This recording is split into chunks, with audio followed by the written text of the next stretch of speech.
those arguments. Oh, go ahead, Alex.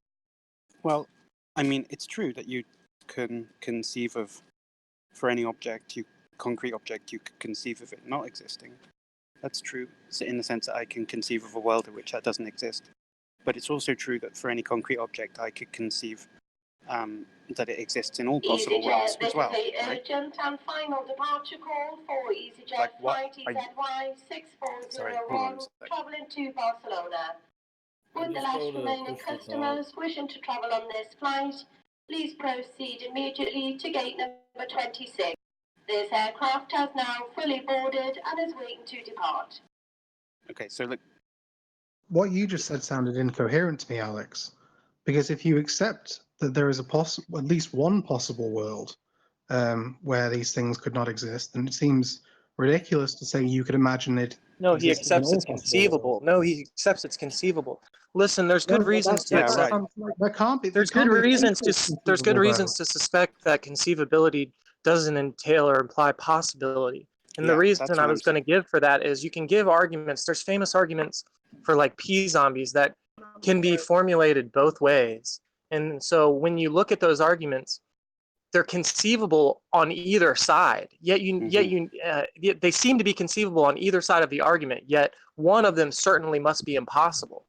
Okay, given that they're the opposites of it, they're logical contraries of each other. And so that should give you pause right there to think that conceivability doesn't entail possibility, because we already have examples of where we think two contrary things are conceivable.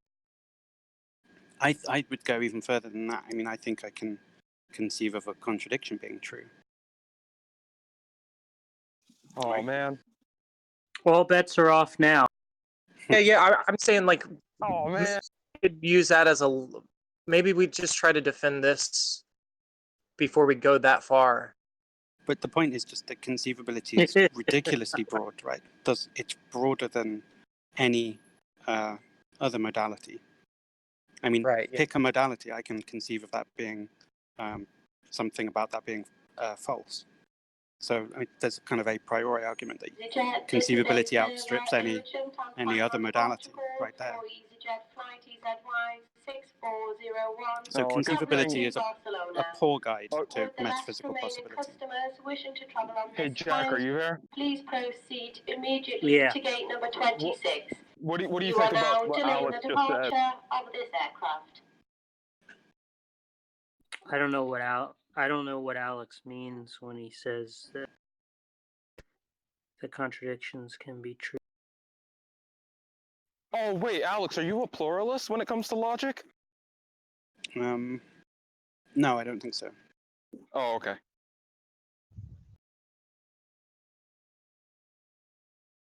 I mean, I take it that being able to conceive of something is very low bar. It's very easy to achieve. And it's not very difficult to do. So I say something like I can conceive of a married bachelor or something. Doesn't mean much more than saying that out loud and understanding those words. That's about it. I mean, I've seen arguments where if you accept conceivability entails possibility, you would have to be committed that two contrary or logically contrary arguments are this is our final sound, because they both rely solely on the conceivability as their justifier. So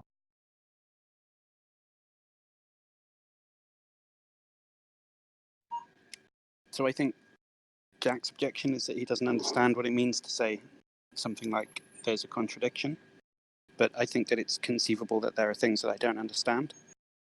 And given that's the case, then it shouldn't really matter whether I understand something for it to be conceivable or not. Right? Like I could conceive of something that I don't understand. And unless there's some reason for that not to be the case, I can conceive of something, just because Jack doesn't understand it doesn't mean that he can't conceive of it. Right, but I think if we start, maybe if we start with presumably. Oh, go ahead, Alex. One second here. So, I'm still a little hung up on what you're referring to. So, are you referring to being able to conceive the thing that you can't understand, or are you able to conceive the notion that you couldn't understand something? Both of those, I think. See, the former sounds incoherent to me.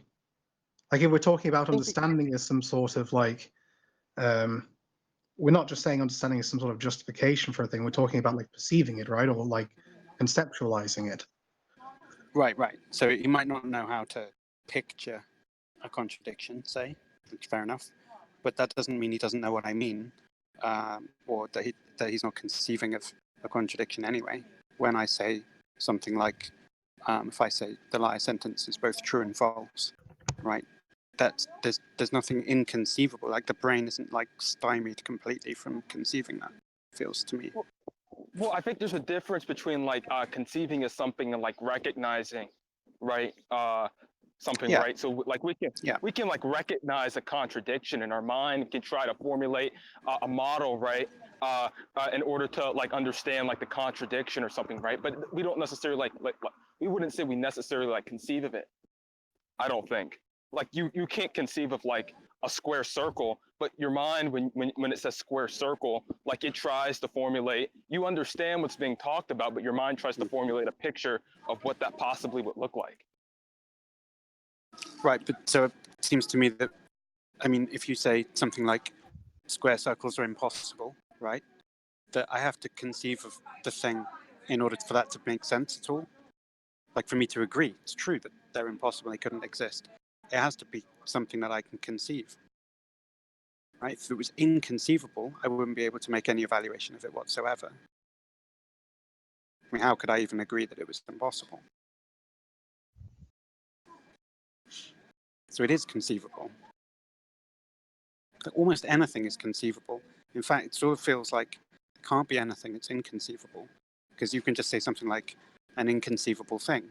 And even by you going, yeah, okay, so if I say there's no inconceivable thing, right, that's kind of a contradiction because you've just conceived of it, right? If you agree with the sentence, there's no inconceivable thing, you've just conceived of it, which means that you've contradicted yourself, right?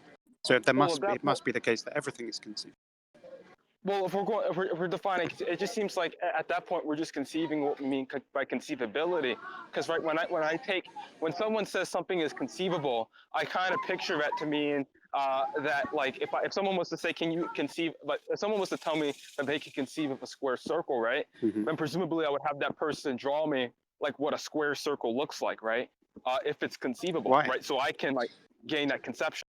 I don't think everything that's conceivable is drawable. That seems wrong.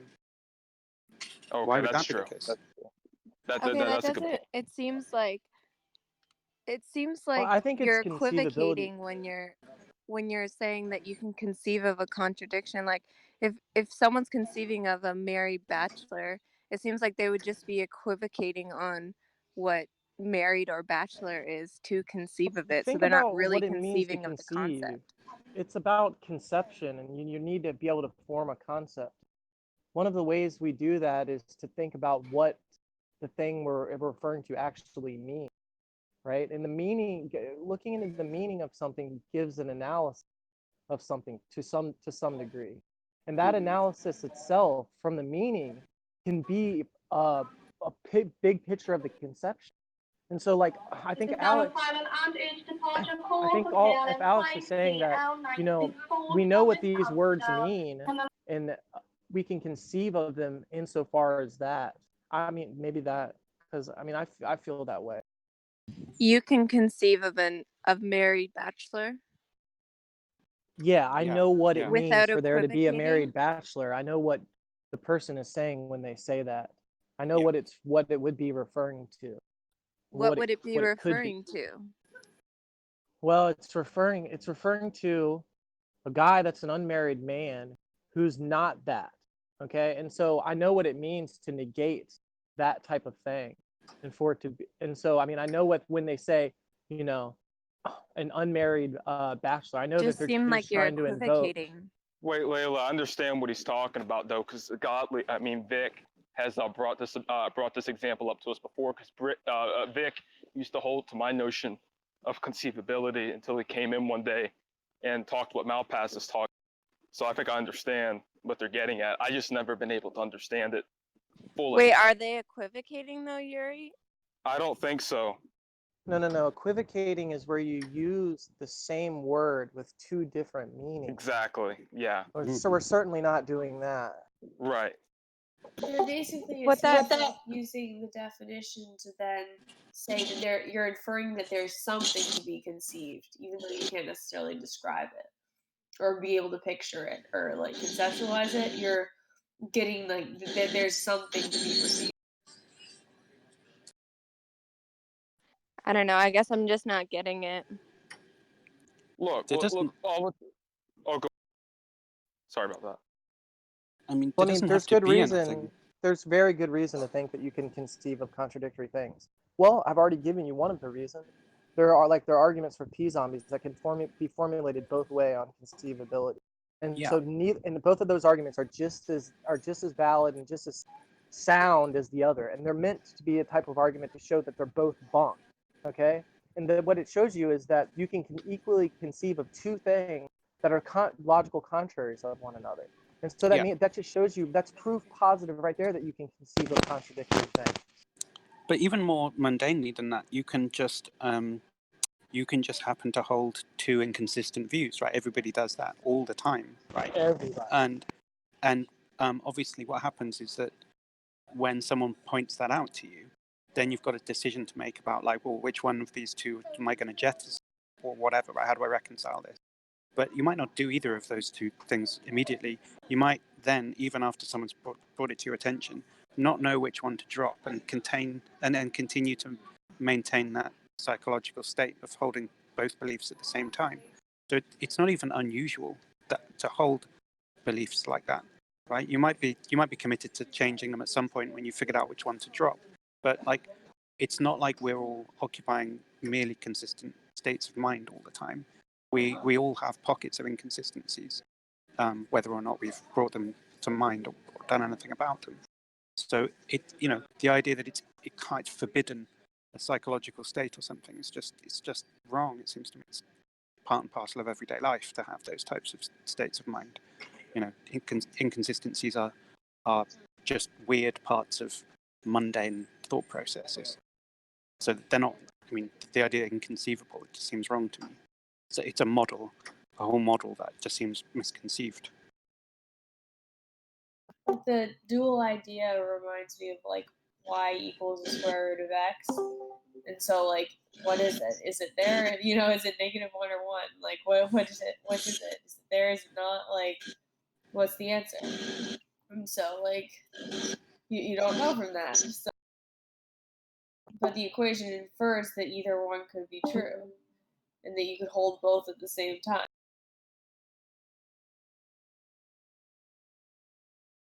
It is a bit like that. I think that's right. I mean, in that case, though, mathematicians posit that it's the answer is I, right?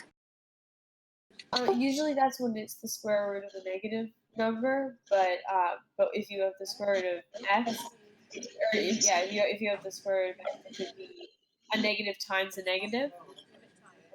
So that would mean that it would actually be like a real answer. But when it's a negative under the square root sign, that's true. Well, I just want to get Jack's take on this real quick, because like me and Jack have run like the concrete objects not being able to be necessary argument before. So this is like a huge like blow to the argument if it goes unchecked. So I'm just curious, Jack, what are your So what Jack, is the your argument analysis? exactly, and does it necessarily have to stand on conceivability and tails possibility? Because I mean, is that part of the argument? Because if it is, then I think we'll have serious problems. There's a lot of wind noise, Shamos. I'm sorry. Yeah, it has anything to do with We can't hear you. Can't hear you. Yeah, well, the argument, like, look, the argument just goes like this, right? And I know it's already been addressed, so I'm just gonna, so people know what I'm talking about, right? The argument that Jack and I used to run was that, or Jack and I still run until like right now, I guess, is that basically when a theist wants to say that God is both concrete and necessary, right? We typically don't take concrete objects, right, to be necessary objects, right? But we take like abstract objects to be necessary, right? Because like things like epistemic norms or like mathematical, like Goldbach's conjecture or whatever, stuff like that, right? they would have to be conceived of in all possible worlds because they're like necessary a priori truths, right? But things like concrete objects, right, don't typically have the property of being necessary, right? Since we can like conceive of a world essentially where nothing exists, right, at all. Literally, a possible world where there's like nothing. That's typically that's a pretty tenuous argument at best. Like at best. Right, but yeah, works off the notion of conceivability entails possibility, and impossibility really entails. Yeah, Jack, what do you think, man? I told you what I think. I don't understand what Alex is talking about. Oh, can you? Oh, like, can you help me out too? Like, can you tell me what you don't understand? I don't understand what it would mean to say that there are true contradictions. We don't even have to quite go that far to address some of the other substantive attacks on the argument, Jack. So it's kind of the idea you can have a system of equations as opposed to just like that there can be more than one answer and you can hold it at the same time. So like I'm not sure if this helps, but I explained it in the context of math. So like y equals the square root of x. Would x then be negative or positive? So like that as like if you just multiplied if you multiplied that, like, so which one would it be? Like the square root of 1, for instance. If y is equal to the square root of 1, is that 1? Okay, I get all that, and that might be helpful, but I'm not even sure we even have to go as far as defending that. I don't think in order to show a serious flaw with this argument, we even have to go that far. I think objections have already been raised with respect to the conceivability that have already raised some serious problems for this argument, regardless of whatever true content. Yes. Yeah, no, sorry. I was just like posing that as something that could be like when you have an equation that infers multiple answers at the same time. That was all, or like when you have a definition or a like intuition or like an inference that implies like that there's more than one true statement. Yeah, right. People are telling you to stay quiet for this conversation. No, I'm gonna stop talking. Thank you.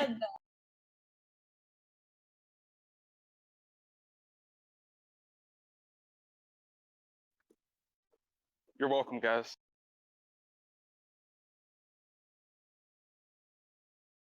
Yuri, just this wind noise is really, really awful, Shimos. Jack, are you still here? It's still really bad right now, Tom. Yes. Yeah, it sounds like not only does it sound like wind, but it sounds like you're in like a windy area where we're cracking a bunch of popcorn. Jack, are you still here? Yeah.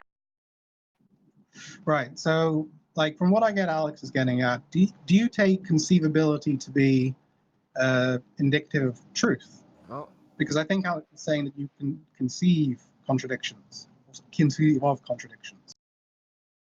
I think it just sounds like he's equivocating on conceivability. Oh, so I was right the first time. Just like a semantic dispute.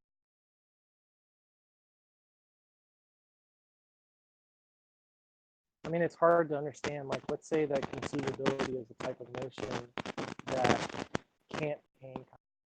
And we have to be able to distinguish that from like possibility in like a real way.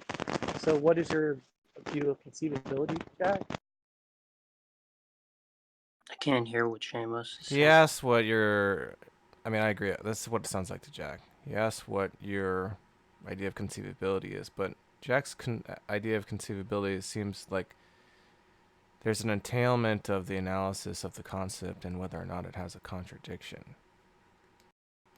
Right, Jack? That's right. That's right. Right. So with Alex, it doesn't seem to be the case, and he can try to conceive of some nebulous concept, and there may or may not be a contradiction, but that doesn't matter because he can say he's just appealing to, well, there are things that I don't understand. This is something that I could possibly not understand. Therefore, I can't rule out that this is possible because I can't conceive of it.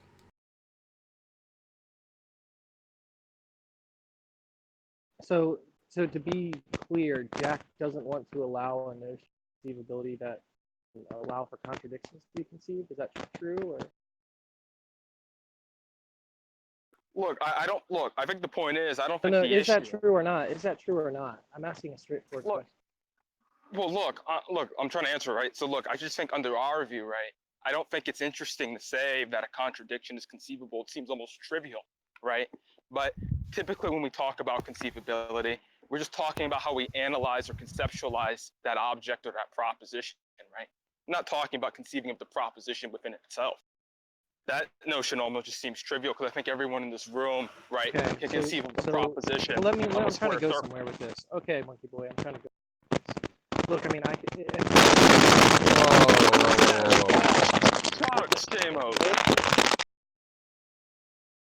Jeez, that's like 10 out of 10. Just Seamus, just go somewhere it's not windy. It sucks because I really want to hear what you have to say. Just so bad though. Yeah, me too.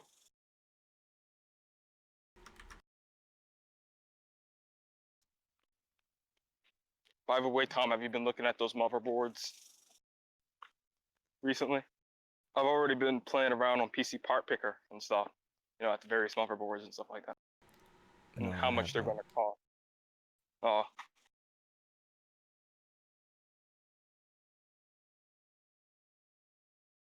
Typically, when it comes to motherboards, all of them are going to be the same, right? It's just that when it comes to motherboard, you typically just want to find, depending on what you're trying to do. I don't think you're going to be in the overclocking, right? But you just basically want to look at a motherboard that has like these essential properties to it that are to that brand or whatever, right? So like with Gigabyte, they're focusing on like a 14-phase power. Talk to Alex about your worldview, Yuri. Don't worry about motherboards. Okay, all the fans are off. The audio should be pretty clear. Nothing he said is right. It's still static. Okay, then I'm gonna restart. Alright. Unplug It's and your refund mic. Your mic's just mic bumping up specifically. against something, Seamus. It sounds like a loose analog connection to me, like he's using the old school mic, and it's either not in all the way or there's some, like a dust in there. Mic check, 1, 2. Still bad? It's a lot Yeah. better. But I would just hold your mic up to where it's not touching anything because it sounds like it's rubbing or something. Malpass is gone right now anyways, Seamus. Yeah, He's on a plane. Where Malpass is? He's still in the VC. Yeah, yes. He's here. So, Jack, in your view, it seems like the main difference is that you're just not entertaining that contradictions can exist, full stop, right? Yeah, I don't understand what that would mean. Okay, so that's the heart of the issue, right?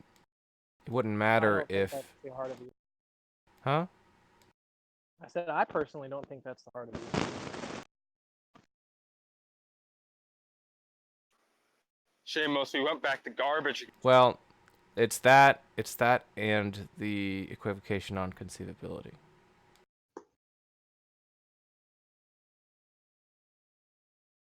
Well, the idea is this. I mean, if you want to allow for a notion of conceivability that can't have most of the stuff I've read is conceivability lower burden.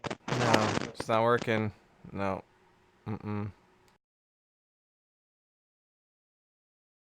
You're quiet and it's staticky, Seamus, so...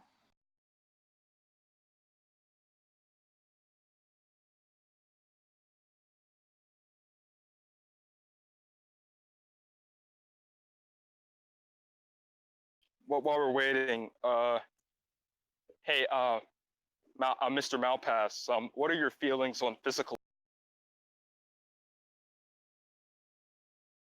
I don't know if you're there still.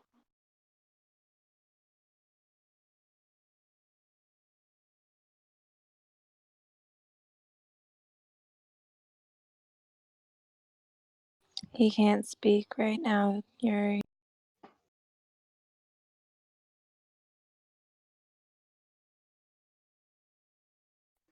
Oh, okay, cool. No worries. I'll talk to you like some other time, Alex. Thank you for your time. Bye.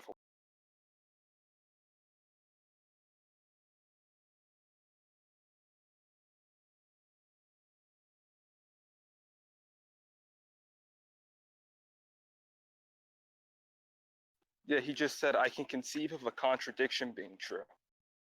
I think he's typing something else now.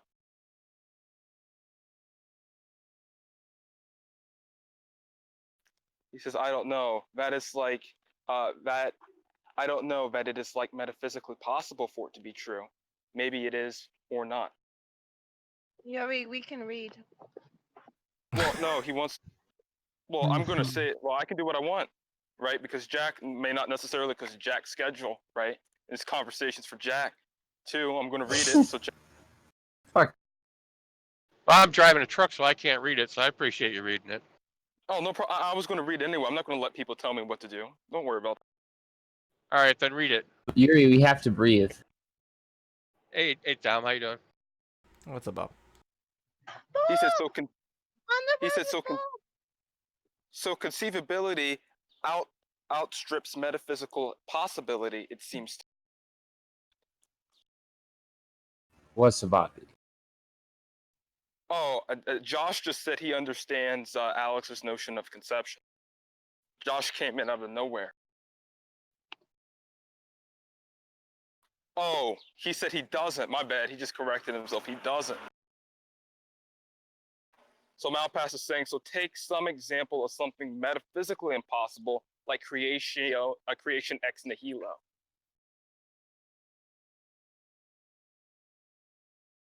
DGH just came in and said Chalmers tightens up the notion of conceivability. And then Malpass comes back and says, I can still conceive of something popping into existence out of nothing. Right. Wait, but what's weird to me under this notion of like conceivability and stuff, like how can you say that like something, what do we mean by exist at that point, right? Like how do we determine whether or not something exists? Typically, when we say that something doesn't exist, right, it typically is because it's incoherent, right?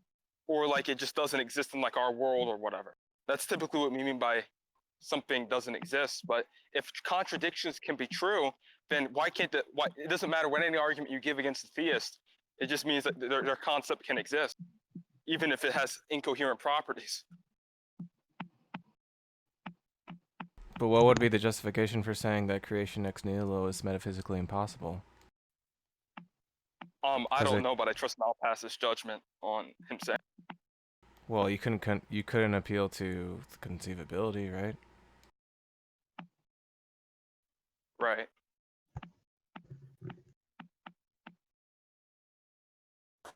Jack, do you understand what Alex is saying by we can metaphysically conceive of creation ex nihilo?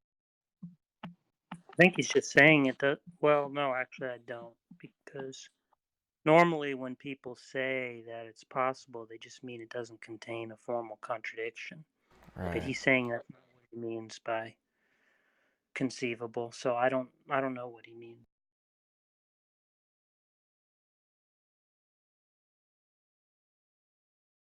It seems like the notion of conceivability that he's using is a very broad one, right? So where you say, well, I can conceive of a square circle because I can conceive of the individual properties of squares and the individual properties of circles, right? And so just by decomposing square circle into its elements, since the elements are intelligible, that's enough for it to be conceivable, right? But even beyond that, if he can't even really work out the parts, he can just appeal to, there are things that I don't understand, and some things that I don't understand are conceivable. Therefore, even though these parts don't make sense, that this could be conceivable. Well, I assume he wants to say that there's some things that are like just unintelligible altogether, right? Like if you just say blah blah. I think he wants to contrast square circles from something like that. I think that, well, I was thinking about this, and I'm not sure if it matters, but the whole conceivability entails possibility. I think where conceivability is construed modally, it just seems like some sort of circular claim.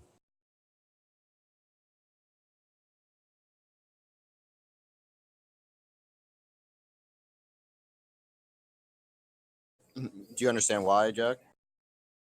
No. Well, how is conceivability supposed to be analyzed? It's supposed to be analyzed qua conceivability, right? I don't know.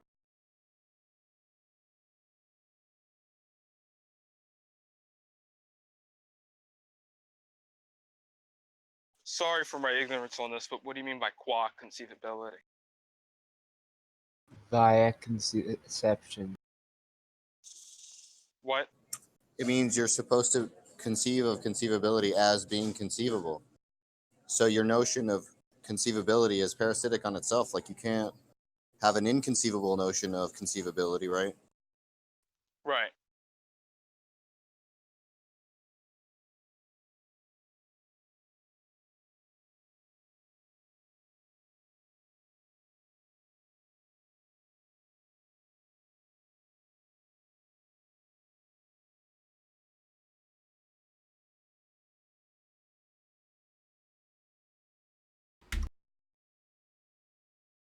Yeah, I think I found out what the problem was. It was the pair of headphones I was using. Does it sound way better? Yeah, you sound excellent. Yeah, it's like you plug in a fucking pair of headphones and your fucking microphone sounds like shit. A pair of headphones doesn't even have a microphone on it. It's fucking retarded. Yeah, sometimes plugging something into one of your sound ports creates feedback in the other sound ports if it's analog. Yeah, so I'll just go without it.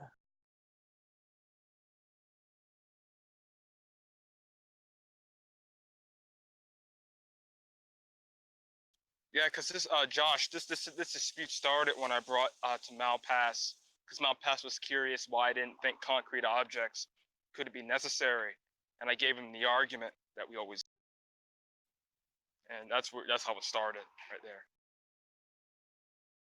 I think it's kind of a crap argument. You know, if it relies on conceivability entailing possibility, it seems like a really weak argument. And you could justify a lot of things like that, even contradictory things. Why would you use an argument of such? Well, it's just I mean, it's a good argument to run like against like the modal ontological argument.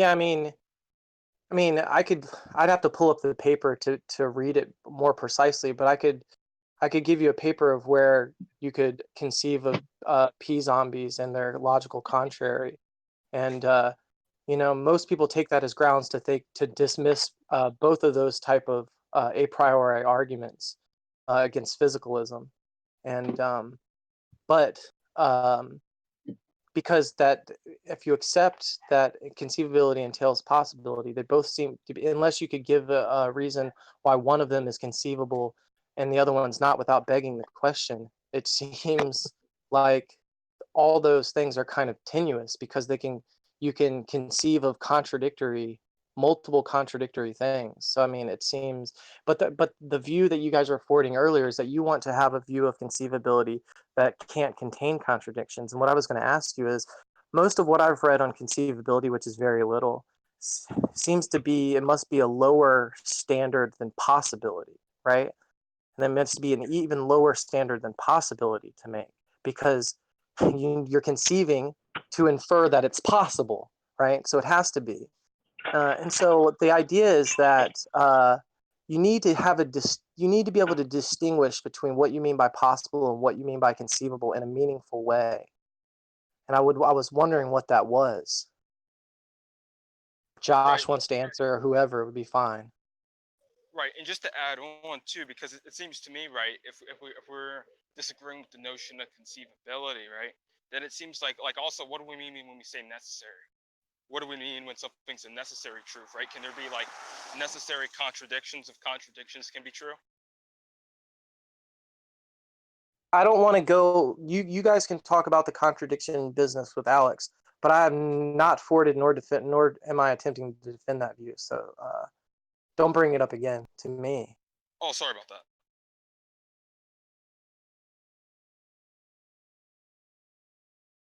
what is your understanding of conceivability? And it has to be lower than possibility, and there has to be a meaningful distinction. Josh, would you like to answer? Somebody? Anybody?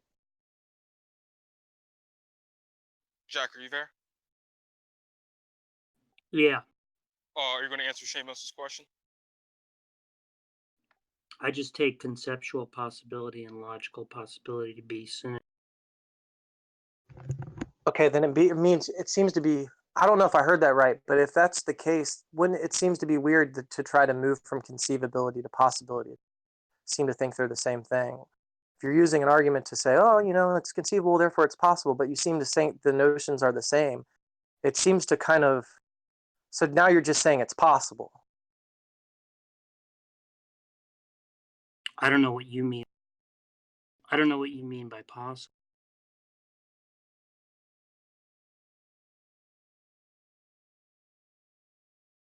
Well, I mean, I don't have a strict notion of possibility that I could give here.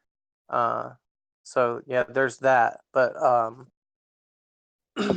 I think that basically what I'm trying to say is if you think that the notions kind of collapse into each other and are the same, what does it mean to have an argument that moves from conceivability to possibility? That's all I'm trying to say. The point is, right, if concrete objects, if the denial of any concrete object doesn't contain a contradiction, then they can't be necessary.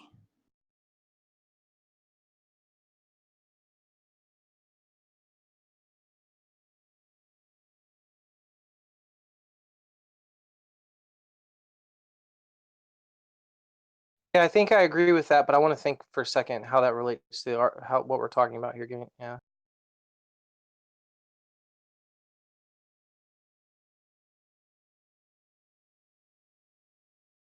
Yeah, I mean, I think I would tend to agree with that, but I'd want to, we're still getting there from conceivability. So, like, yeah, if you can think of a possible world in which the necessary concrete object doesn't exist, then it's not necessary or whatever. Yeah, I totally agree.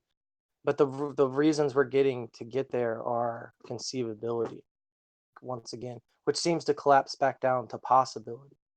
So, like, it doesn't really mean anything when you guys say, "Oh, well, I can conceive of this, therefore it's possible." Because on Jack's view, he when he says conceive, all he means is that it's possible.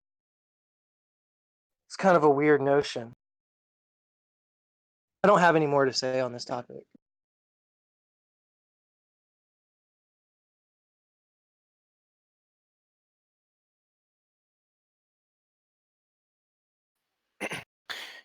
Even if you say conceivability doesn't entail possibility, right? It's still weird to me that one could say there's a concrete object that's necessary, right? Because that's obviously a modal notion. It means some concrete object has to exist in all possible worlds, and what would the justification for that be?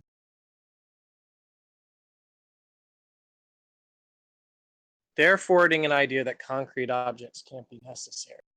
No, I agree. I agree with that. The reasons that they were giving, right, is that you can conceive of a world in which you could negate that object. And thus, if you can conceive of that world where you can negate that necessary concrete object, then that concrete object itself isn't necessary via the fact that you can conceive that it isn't, via the fact that conceivability entails possibility. But I mean, we're just repeating ourselves. So I mean, I'm not trying to have the conversation's already been had. No, that's fine. And I still think it's a really weird notion to collapse conceivability, to just collapse the notion of conceivability at all. And then, so I think that I think the argument falls apart at this point, because if you're not saying anything about conceivability and you're just talking about possibility, all you're saying is something like, I can think of a possible world in which that concrete object isn't negated. But you're giving no reason to think that. You're not giving any inference from conceivability. You're just saying that you think it's possible. But what are you saying? What grounds of which are you trying to justify that's possible? Not from conceivability. And so what if a person with a contrary intuition or something came up and just said, hey, I think the opposite not being true is actually possible, you know, or something. I wanted to like deny or no none of those worlds which are possible, and he offered no inferences from conceivability or no inferences at all. It doesn't seem like it seems like there's no argument even on offer anymore. It looks like it's just saying, look, it seems like it's possible that concrete objects aren't necessary. It looks like I can think of a world in which, and what I mean by is that it's a possible world, and that's it. That's all the argument is. But if someone came up and had a contrary intuition and wanted to deny that, what would you say?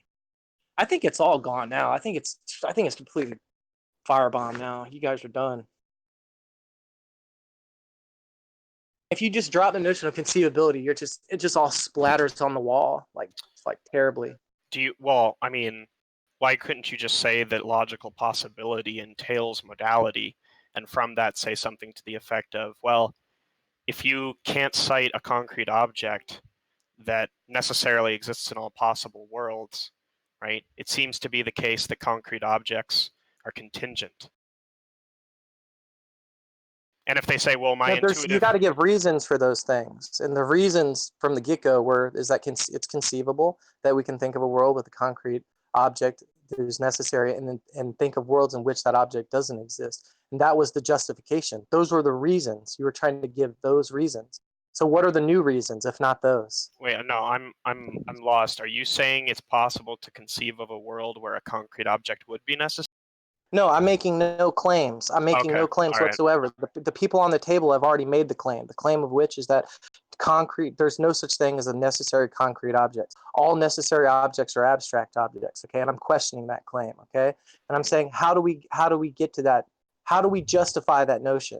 And I thought we were justifying that notion by implying that conceivability entails possibility. And you can conceive of a world in which, okay, but Jack has already collapsed that notion.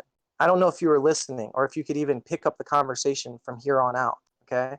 But Jack has already collapsed that notion that conceivability and possibility, he thinks, just mean the same thing. So how do you go from, I think that this is conceivable, therefore it's possible, when all you're saying is, I think that this is possible. And if all you're saying is, I think that this is possible, anybody that walks up with a contrary intuition is not going to be motivated by you saying that you think it's possible. Wrecked, faggots. No, I'm joking. LOL.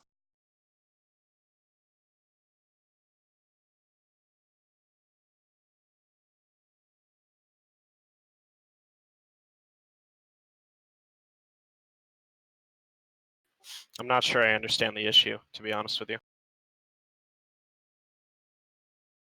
Yeah, I mean, I never had high confidence that you would, so.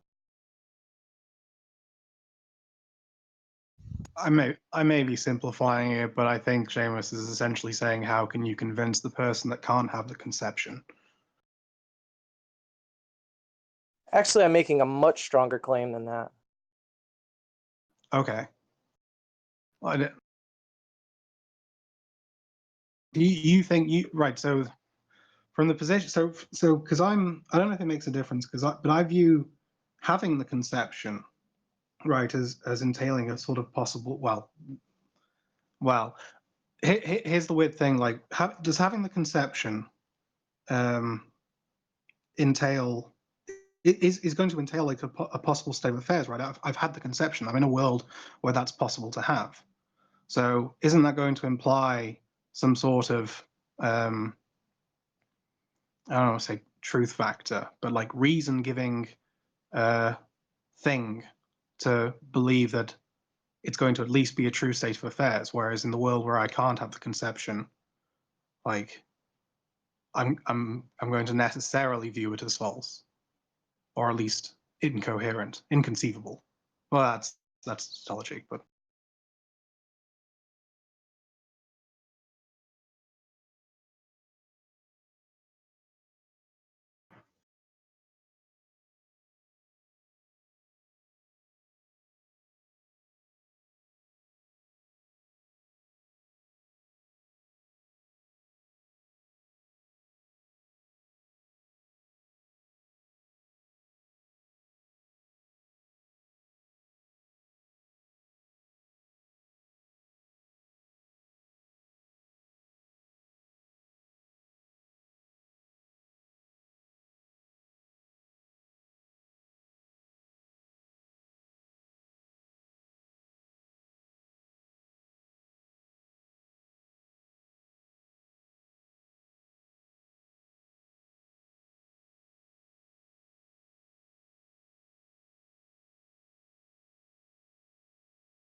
Yeah, it's funny. Tom had the time to create an OG plus. Hold on, so you're real quiet, Yuri. I gotta turn you up. He's at 200 for me, and I still can't hear him. Yuri, come on, man. Oh, fuck. It's so weird. It's like when I get into my house, it's like things change when I'm outside or whatever, like I was like 5 minutes ago. You guys could hear me perfectly. Just have all your conversations outside.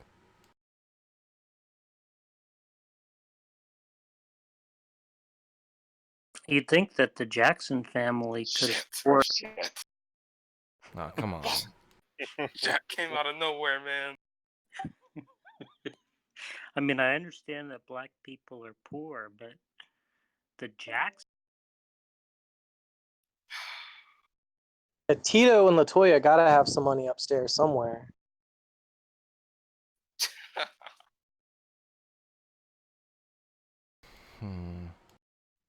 Yo, I was just saying though, I think it's funny. Tom had time to create an OG plus role, for people, but he didn't have time to create a director role for his director. That's Let's just say that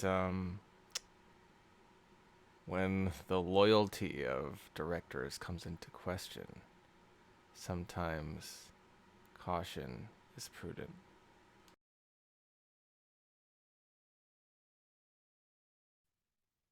yeah, I guess.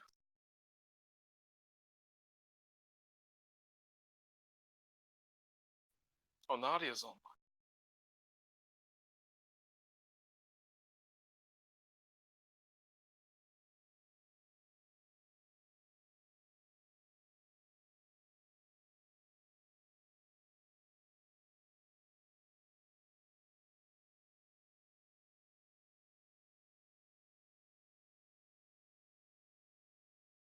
Did you guys know that Jack was a programmer back in the day? No. Back in the DOS days or something, or? Yeah, back in the DOS, he used to be a DOS programmer, man. He was pretty good at it too, according to him. He just he never made the transition to like the more dynamic languages.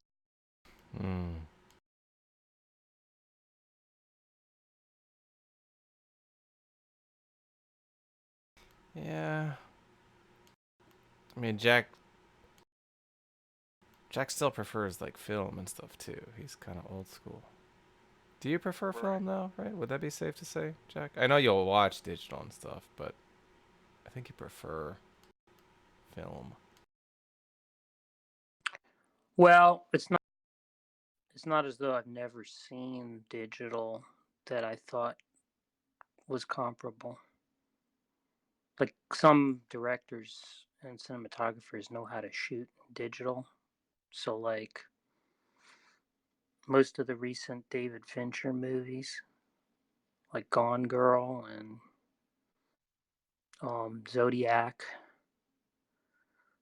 and Girl with the Dragon Tattoo, those were mostly shot on digital. Oh, and Social Network, those were mostly shot on digital, and I didn't see they didn't seem to me like to be in any way inferior to film in terms of like aesthetic impact. They might have been sort of like more restricted in range, right? Because it's harder to shoot in bright light. And I think even now with 4K, there's still resolution issues. Like you can still perceive like kind of blurriness in backgrounds that would be sharp and on film. But I don't know, maybe the most advanced formats are invisible to the human eye. The difference is invisible to the human eye. I'm not really sure. I haven't been able to check out this new. There's some new format, like Dolby something. That's like now some theaters have like one cinema in this. What is it called? Dolby Digital or something. They usually have Dolby like Atmos and digital or something like. Forget what it's called, but a lot of the big multiplexes now have like one cinema that screens in this format. I think the Blade Runner 2045 was released in some theaters that had that, but I haven't checked out that format yet. So maybe that's maybe that can contain as much information as film that's visible to the human eye. Mm-hmm. I was really pleasantly surprised with Zodiac. Actually, I thought it was a great film. I don't know about you. I think some yeah, no, I'm crazy about that. I think some scenes were shot in 35mm in that one, but I think the subsequent ones were all digital. Is that based And, on the book? I think Stevenson's book? Zodiac? Yeah. No, I think it's an original screenplay. Well, It no, is. actually, I guess it's based on what's Based his on the name? book. It's based on the guy. What's his name? The guy that Jake Gyllenhaal plays. Oh, I forget his name, but he was one of the main suspects. No, he's a guy that wrote a book on the Zodiac. He was a reporter at the San Francisco Times or whatever, and he followed it really closely. And then he wrote one of the most comprehensive books on the Zodiac that's considered within like the Robert community Grayson. to be. Yeah. No, it's based on him. What's his name? Say it one more time. Robert Grayson. Yeah, that's it. But Yeah. I don't think in the titles it says adapted from the book by Robert Grayson, if that's his name.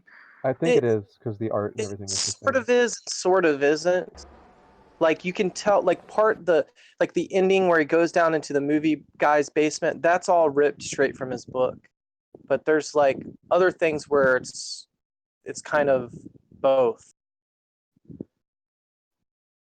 The Zodiac is one of the coolest serial killer out there. Like I'm so intrigued by that. Yeah, a Zodiac killer. I remember when I was younger, I was in this whole phase about researching mass murderers and stuff like that. I couldn't tell you anything about it now. It was just a phase that I had when I was younger. And I remember I was just obsessed at reading stuff on the Zodiac killer. Because I thought it was super cool that he would leave like these Zodiac symbols and stuff like that, and especially the canon. It was just like super intriguing to me. I have no idea why. I think Michael Mann might be another director who knows how to shoot in digital. I think Black Hat, as I recall, Black Hat showed no deficiencies. Well, Michael Mann movies are infamous for going on much longer than they need to. I mean, anytime you see a Michael Mann movie, just fucking tack an extra 20 minutes onto it and make sure you can hold your bladder. I never had that issue, but I know people complain about his movie. Well, you know, Jack, everybody knows you don't have a bladder. No, I wasn't talking about the bladder. I just mean I never felt like his movies were overlong, but I understand why. I can understand why people feel. But you gotta remember, Jack, this is coming from Gus. Gus doesn't have a bladder either. Not a good one at that, so. How the fuck would you know? Jackie has informed us that she will no longer be coming on this server. Why is that? Because there is no indication of the room being live streamed before. Yes, it is, there is. apparently. Jackie. Yes, there is. It Well, says it right. she's not in the room.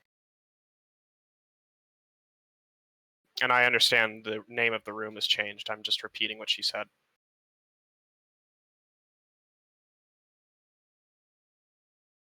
You could kind of just, look at Tom Rabbit's channel and see if it's live. I mean, I know you'd probably have to check back multiple times or blah, blah, blah. It'd probably be hell. But, the opposite is true for Tom to warn everybody, blah, blah, that he's going live or everything like that. So someone's going to have to do some extra work regardless.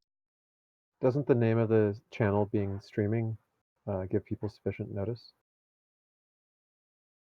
Say that again? Well, not if they're on mobile or something, right? In any situation, like obviously we're accommodating outliers at this point, which is pretty ridiculous, but there are many situations in which you could be oblivious to the fact it's being live streamed. Like if you're driving, for instance, and you join before it's being streamed, then Tom begins streaming the room. That's understandable. I just assume every Discord I go into is being recorded and streamed, whether I wanted to or not. So just don't say anything you don't want out. Yeah, it's just like the old G+ days. I fucked my cousin. How was it? I don't want to talk about it. We're live stream. No, I'm just joking. No, it was just a joke. I was just joking because people were telling me don't say stuff you don't want to There say. was a Reddit thread like a long time ago where somebody was like, "What's the most fucked up secret that you have, like sexually or something?" And I'm sure a lot of this stuff was made up, but it was full of so many people talking about having sex with like siblings and cousins and stuff. Man, that was like there's like a mile long stack of just people talking about that. Jack, I was thinking of films that were really. Oh, he's not in the room. I dry humped my cousin when I was 8.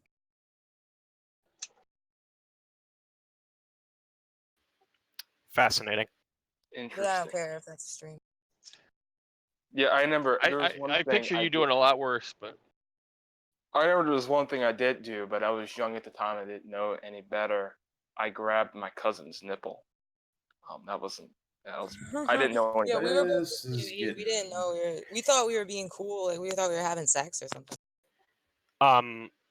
Tom, before I'm incredibly hyper from the coffee kicking in, can we talk about the JJ thing?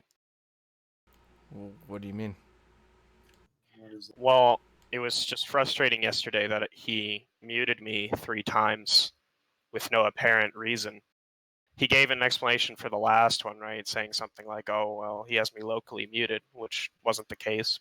The other 2 just seemed to be kind of out of left field, especially considering I didn't even notice that I was muted at the time. So in a way, it suggests he's just fucking with me because he has mods. JJ would never fuck with someone. Yeah, JJ Yeah, I don't know does why that. JJ has mods. It's so weird. Why do we it's like we go for this every like 4 Look, months. guys. I'm trying I don't to. know. I don't know how many times I have to say this, but there was a period where there was a lot of noise trolling, open mics, keyboard clacks, exhaust noise, people revving engines, cicadas, whatever you want to call it. It's too much for me to regulate by myself. So I just went down the list of all the regular people and I said, look, I'm going to give you mods for the explicit purpose of handling these types of instances and nothing else. Okay. And I don't think JJ was part of that group. But the thing is, JJ often has bouts of psychosis which impair his normal reasoning faculties, right?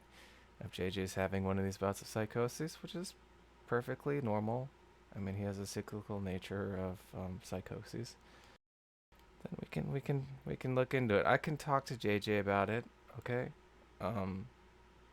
I'll do some investigation about it and I'll talk to him. I think why don't people like Ray and Ninja? But the last time I think was because he asked you a question, you didn't respond, so he just assumed that you had him turned down to where you couldn't hear him, which is against the rules. So basically, you guys are both being kind of babies about it, right? And just foot stomping and like, oh well, I'm not gonna listen to you, blah blah blah blah. And so like just. I'm aware of the reasoning he gave for the last mute, right? But even granting that, there's 2 possibilities. The first is that you gave him mods to deal with noise trolls and people I actually urinating. don't know if JJ was one of those people, but that's. I know I'm making a dichotomy. I'm right? just trying so it's to either address that, the like that some people were given mods. It's come up many times recently, so. Well, look, I was just gonna say, if you did it for that reason, he's going above and beyond his jurisdiction. If you didn't give him mods for that reason, he's gonna have to explain why I was muted the 2 other times, and I don't think he's gonna give a satisfactory explanation. Perhaps because he's an asshole. Yeah, I mean JJ's sometimes asshole-ish. Yeah. But he's been doing so well, Pokin. He has been doing really well. With respect to what? We want to encourage his good behavior. So we're That's not an answer to my question. Pogan, you're kind of a baby a lot of times, so. Oh, fuck. Oh, I'm muting. God. I'm muting.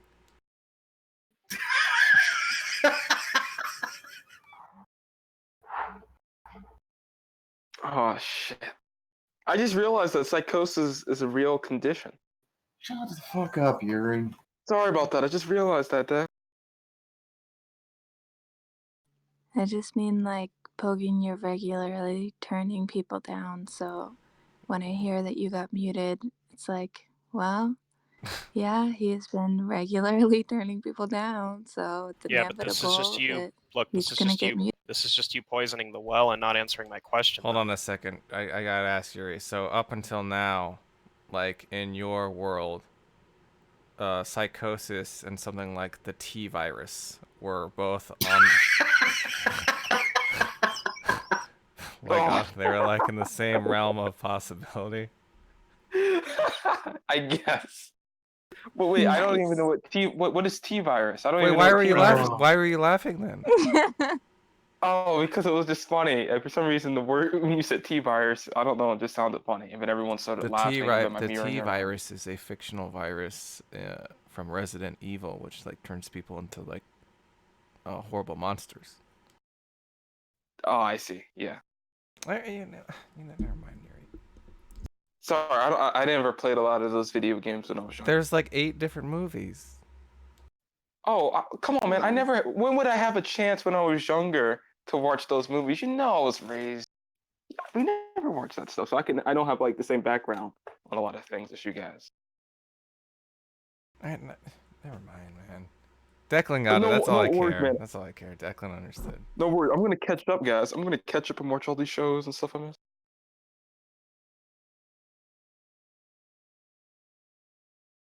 They're not that good.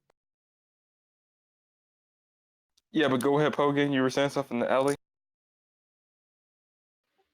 I mean, I said what I wanted to say, right? It's just poisoning the well and not answering my question. Like the fact that I lower people's volume has nothing to do with trying to explain why I was muted twice. Because if I was talking over JJ, right, he would have just said, "You're talking over me, muted," or he would have been trying to say something at the time. And again, it's not like I don't know when JJ is speaking, right? There's a green bubble that appears that lets me know when he's speaking, so I don't overtalk. My God, it's like why is it always like this with some people? You know. So like, taxing. Why is it that like only like you and Dionysus have this problem all the time? Do you think that it's just everybody else, or do you think just maybe something about your guys' behavior that's causing all this? I think I have. I think there are mods that I have significantly less problems with, right, relative to JJ, because I had problems with him the last time he had mods as well. That's always the claim of the people who get muted. Like I guarantee you that's going to be a go-to. That's going to be a go-to for people who are muted. It's just going to be like it's nothing that you're doing. It's just a vendetta that someone has. You know who I've noticed has actually gotten better at this behavior is Tasteless. He doesn't really complain about getting muted, but it is preceded by me warning him 10 times that he's becoming an animal. And then eventually when he is muted, he doesn't seem to complain. I think he's become like inoculated to it somehow. Oh, wow, look at this new story. Holy shit. Why did it take so long to arrest this pedophile, Matt Bell? Hold on a sec, I gotta read this. 1 hour Yeah, ago. the whole Matt Bell thing? No, this is a new article that was posted 1 hour ago explaining why it took so long to arrest him. Oh. Hold on, I gotta fire up my other browser.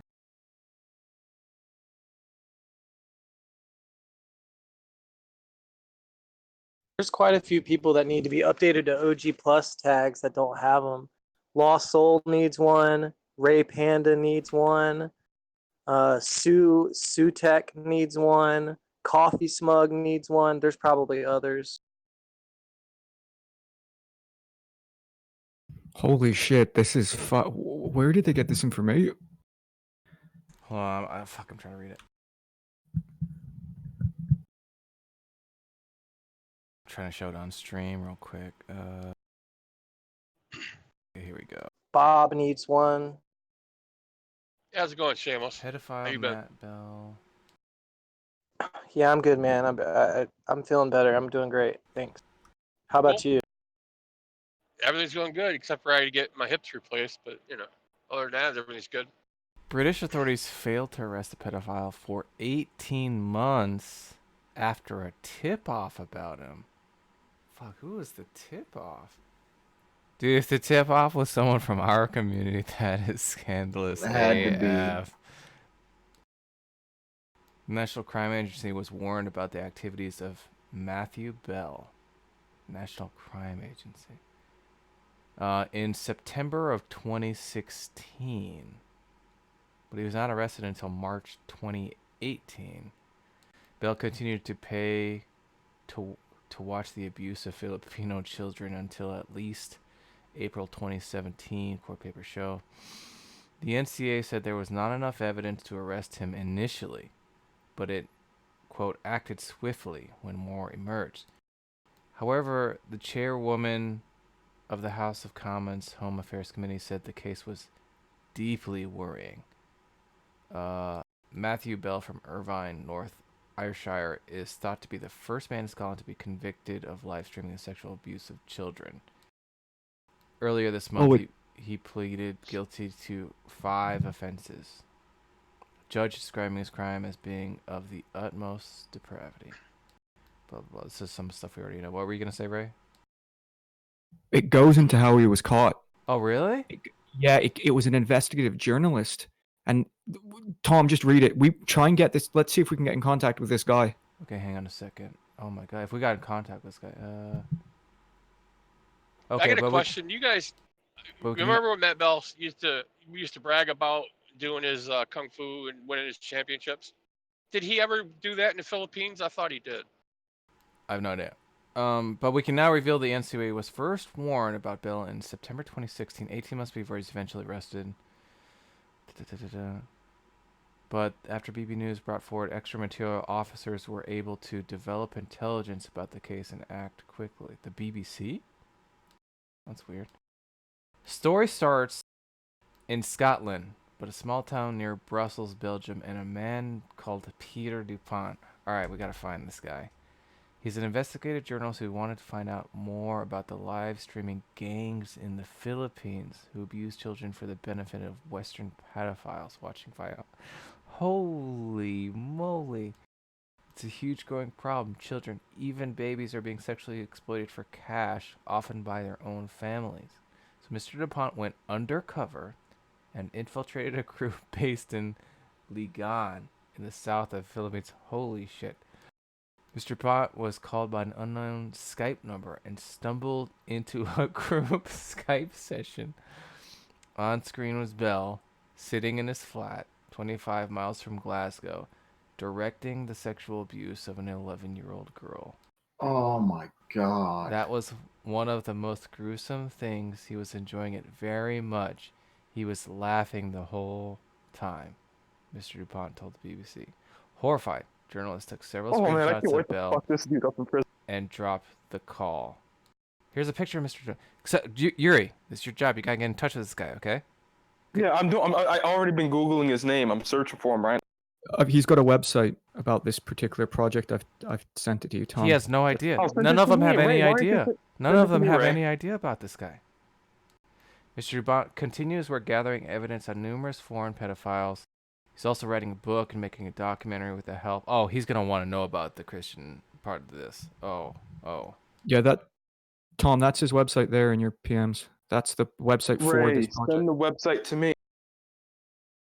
Please, thank you. If you have an email, I can just forward the email that I've sent, like the BBC. They didn't really seem to care, but this guy will probably very much so care. Thank you, Ray. In January 26, Mr. DuPont gave an interview to the Daily Mail about his investigation. A picture of Bell, only partially disguised, appeared in the paper. Journalist said he expected British police to get in touch, but they didn't. From then, he tried to make contact with British authorities. Here's a timeline.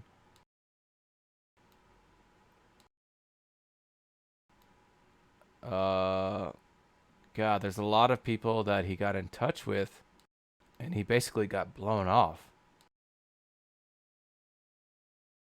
He just had to like keep contacting authorities until someone actually cared.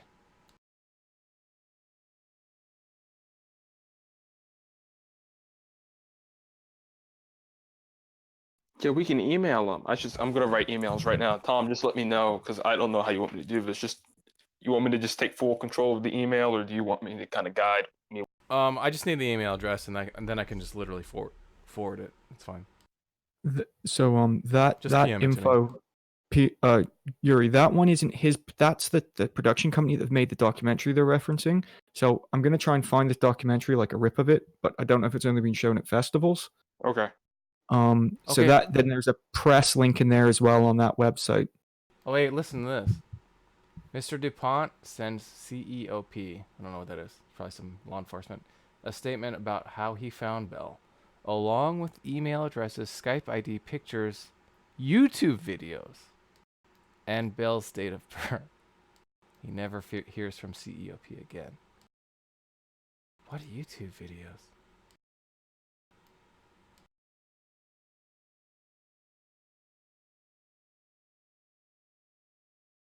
God damn it. The journalist said Matt Bell was laughing. Isn't that weird? Like, wouldn't you think he would be doing it for some sort of sexual gratification and like stroking his cock and stuff? Instead, he was laughing. Well, it's not incompatible with that happening too. I don't really see people laughing and whacking off simultaneously. No, you can look. Well, So he could like just be sometimes doing it. He could laugh first and then whack off his cock, or he could do it in the reverse order. Yeah, but I said he was laughing the whole time. yeah, BDSM. People do it all the time. Like there's different like BDSM stuff out there, godless, where people laugh or feel like they're in pain or whatever, and they can still get off. So like they may even get more aroused by laughing. They might enjoy watching the torture.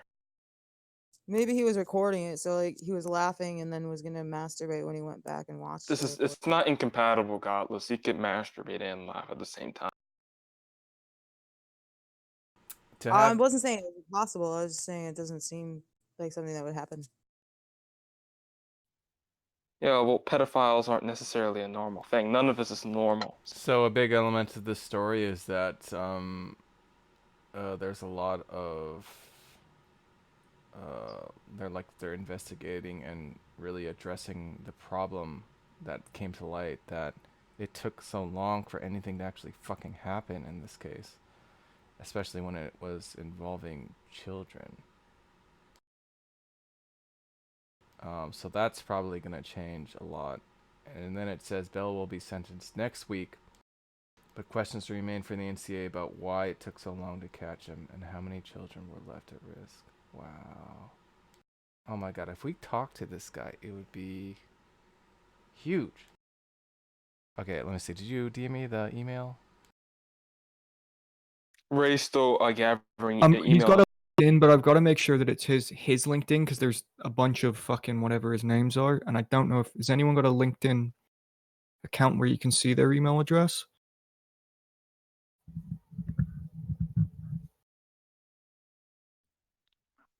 Anyone here have a LinkedIn? I guess I gotta start creating a LinkedIn. You can't necessarily see their email address even if you have like premium or whatever. Yeah, thank you, Rise. Godless, is Josh there? Hey Yuri, why don't you stop being such a wanker today? Godless, is Josh there? Fucking reel it in a bit. Oh no, okay, because I know Josh has a LinkedIn. If we reverse image search this image of him. Let's try that. Okay, I'll do that.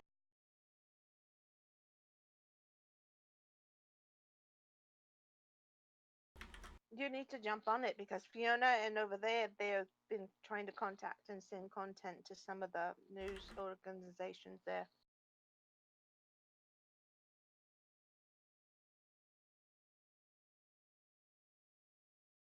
Oh, I got his Twitter. Hold on.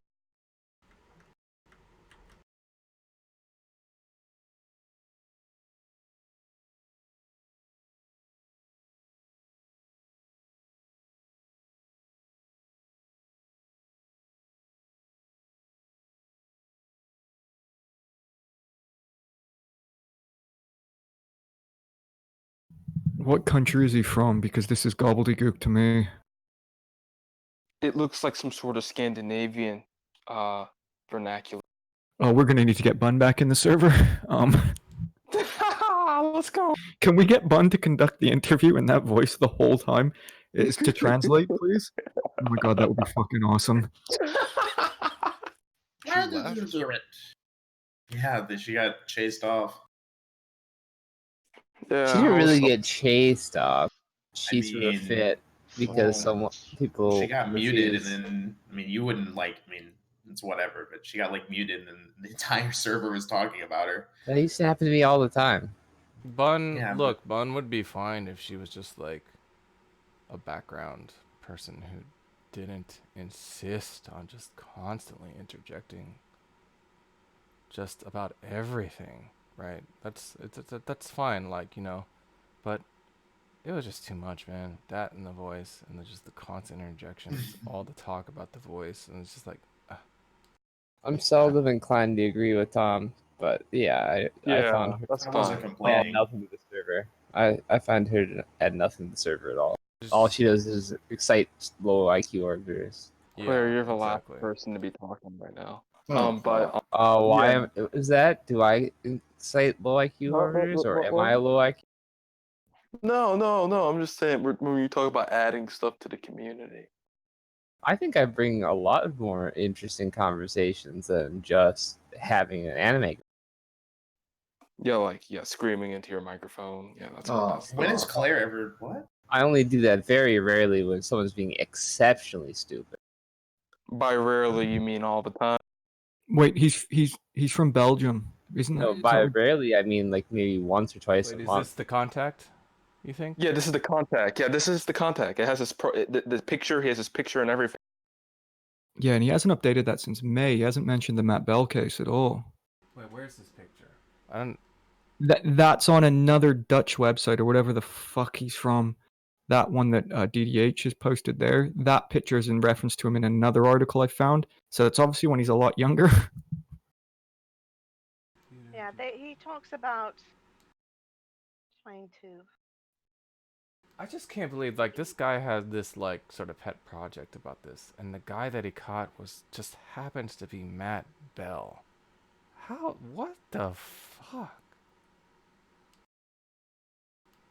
Okay, I see this picture of him. I don't see his direct email. Yuri, can you just message me his direct email? I'll see if I can find it, but you can.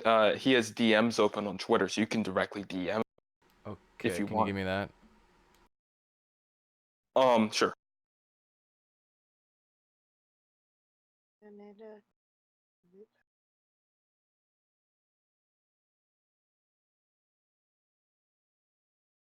Wow. Sorry, I left. What are you trying to do? You're trying to get in touch with the author of the article? Yeah, I No, think but she yeah, did. he talks about Matt, August 1st, 2018. Oh no, wait, that's someone else. Many songs, rape manners, and other online child exploitations. Convicted. Reduce demographic justice.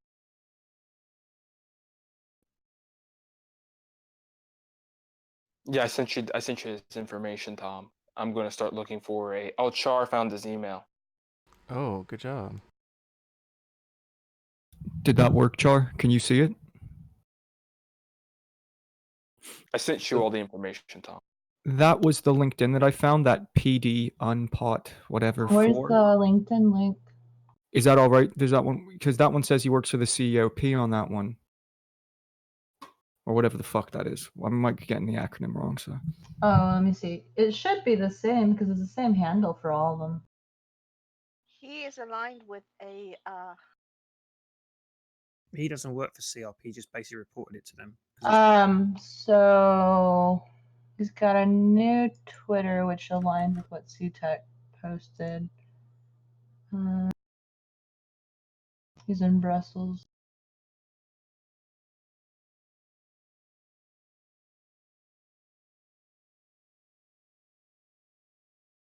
Oh man, we got this guy, man. This is It doesn't give me his email, but I'm pretty sure that's something that he published a while ago.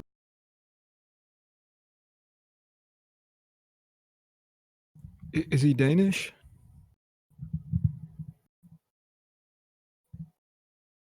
We must have some Eurofilth that speak whatever gook language he speaks. I mean, there's got to be something that. I mean, his LinkedIn's all in English. I don't think he has any issue communicating. I can message him on LinkedIn.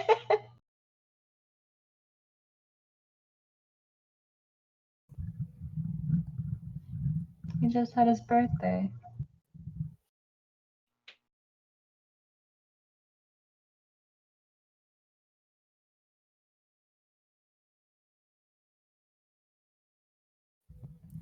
I'm gonna try and find the documentary.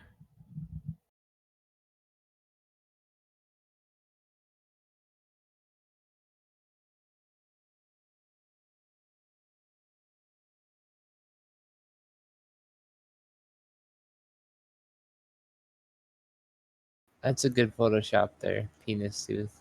It's a very good Matt Bell.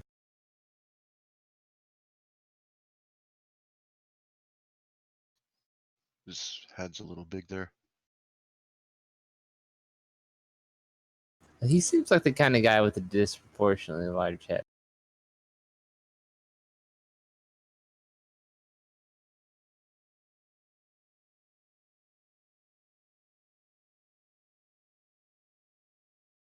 This is like not Billy Graham, but fucking which one of those preachers from the 80s and 90s got caught with Ted transgender Haggard? hooker? Yeah, this is like Ted Haggard level shit for the community. It's insane. He's in that clip there, so he's that little 4-minute trailer for the documentary. He you can clearly see him there at some point. That's not his YouTube page. That's just someone that I think worked on it, the film, part of Spring Films or whoever the production company is.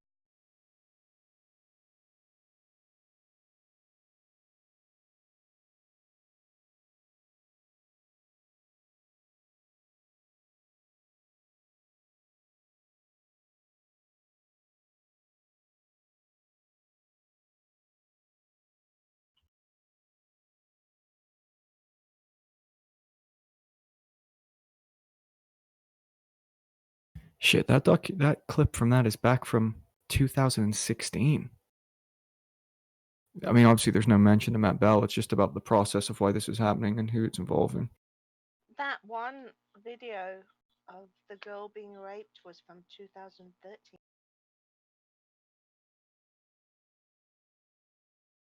So they've gone that far. They found videos that far back. I'm sure if they're any further back, they found them by now. Yeah, Matt Bell was part of an outreach program here that was working to help abused children and women.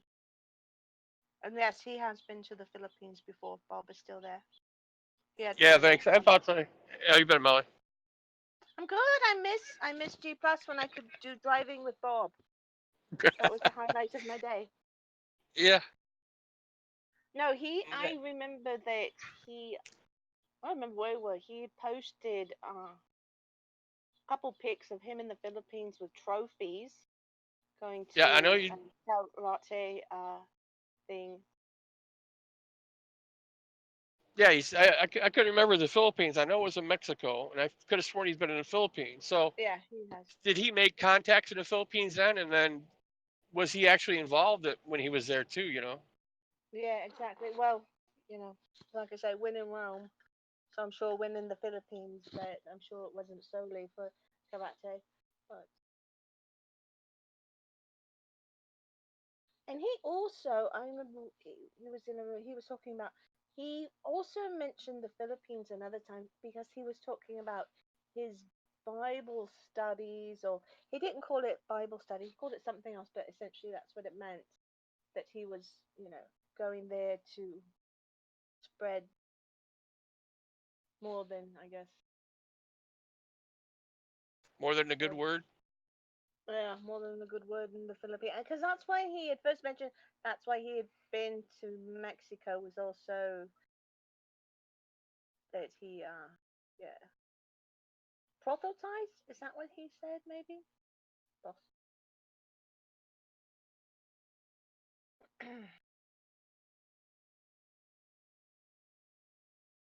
Okay, I sent the email. Excellent. Did you also send it? Did you send him a DM as well on Twitter or? No, I'll do that. Oh, I can do that for you if you want. I'm just gonna do the same. I already have the email, so I'll just send him that too. Gotcha. Okay, that's cool.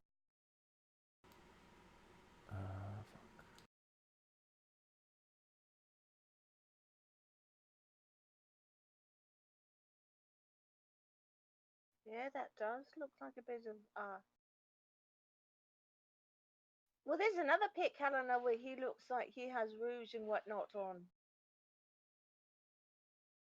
Let's see. I don't want to do just a tweet. I want to do a DM, right? Yeah, they're very DM. Yeah. different. Okay. Right. Fuck do I do that? I'm so bad at this. I never use Oh, Twitter. yeah. DM. The way you, I can just take care of it, but the way you DM it is that there's a little, little envelope icon right Okay, next gotcha. to the name. Okay, messages. Gotcha. Send a message. Yeah. Get a message. Blah blah blah. Okay. Yeah. Okay. Thank you, Yuri. Right. No problem, Tom. Yeah, I got it. Okay. Next. Are images allowed in this?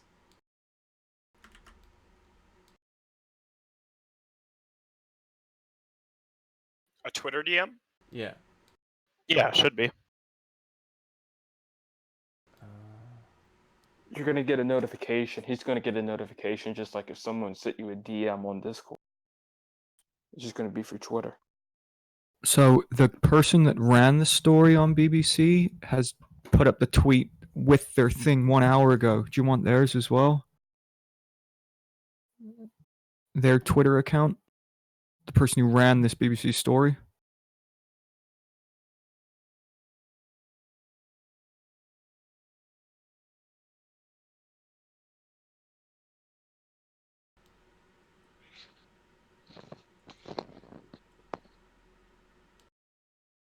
Why did I attach this?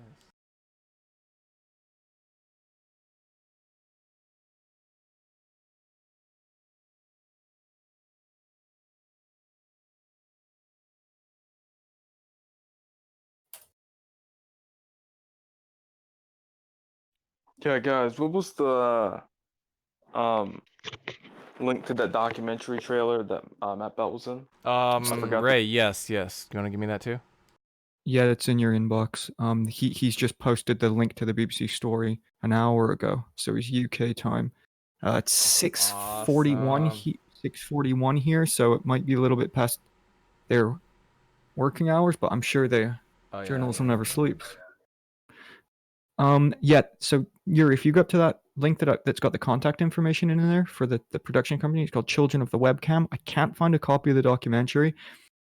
Even though it's been out for a long time, they did show the documentary, but they've only been showing it like direct sites. I don't know if it's been like. Okay. There is quite a lot of different things on YouTube about this process happening in the Philippines, though. There's another one from the UK by a woman called Stacey Dooley or something, or she does a bunch of shit to do with this crap.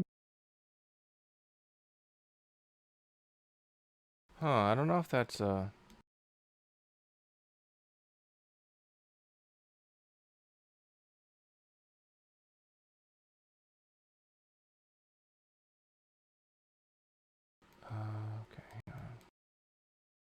This Angus Crawford person, Tom. I don't know if Ray sent you the same person. But they don't have their DMs open on their account. Oh shit. Well, if I just tweet to them, does it show up on their wall or something? Yeah, what you can do is that I think because it works the same way like Discord with permissions, right? So you can't just Discord, you can't just DM anyone. So you can send her a tweet, right? Pretty vague tweet that says, "Hey, can I DM you? I have some information regarding so and so." Okay, that's a You good might, idea. Okay. right? I've been doing this stuff forever, man.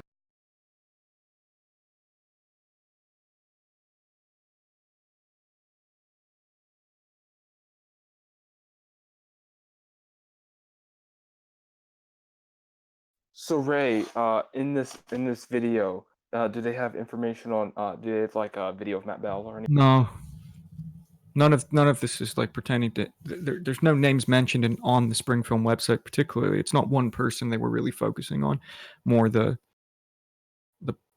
why this and how this is happening.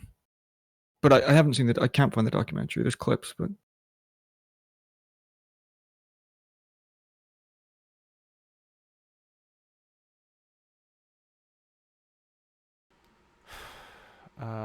Fuck.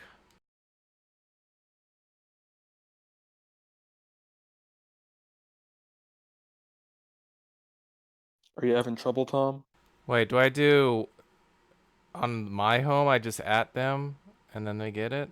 But then everybody's gonna see that I wrote that. Well, you can just go on their page. Just go directly on their page and tweet them. Okay. yeah, everyone else is gonna see it. Yeah, but that's why I said just keep it vague, and if you let them know, they should be nice enough to open up their DMs to you, so you can DM them about it. Because I'm pretty sure neither you or them want to. Because on Twitter's DMs, you have like you have lots of characters you can type in the DM section, but in like the actual tweet page, you only have like 200 characters. So I'm on their page now. This is so retarded. Where do I put right? I see search Twitter. I see follow. How do I just write? Okay, here we go. Compose. The little feather, right? Is that what we're doing? Yeah. Yeah. No, but this is my page now. Wait, what do you? Hold on, hold on real quick.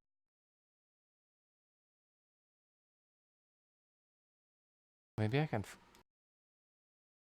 Maybe I follow them. Follow.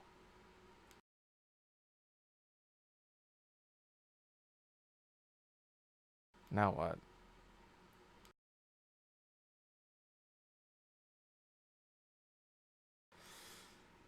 My God, dude.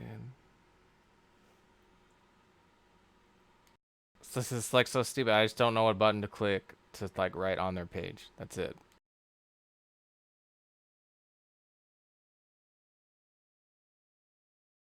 This is so retarded. Wait, can you actually wait? Hold on. Who else is here is familiar with Twitter? Like, can you write on their page? You can at at him. I you just do that. asked to follow him. So Yeah, you you add follow him, but you do that from my. I do that from my page, right? From my home. Yes. Okay, so I don't do it here. So what's at my home where it says what's happening? I'm gonna at him. Okay. Yeah, but it won't appear on his page. It'll appear at yours, but he will read. It's not gonna make because it you've appear in added his him. timeline. You can't make something appear in somebody else's timeline unless they retweet it or something. Oh, if they respond to you, then it doesn't appear on their front page, but it appears if you go to their tweets and replies, and it appears.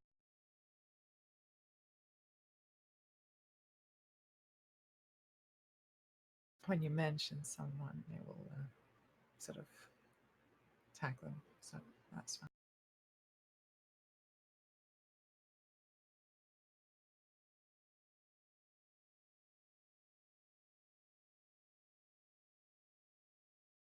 I'll just add a picture of Matt Bell so they know that I've got the goods. Picture that's never been seen before.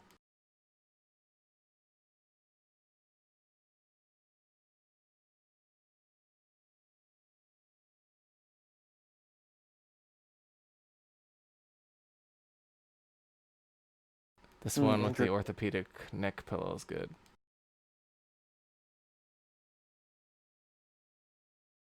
Alright, so that's the shotgun on like 3 different people who could potentially talk to us or whatever. Good.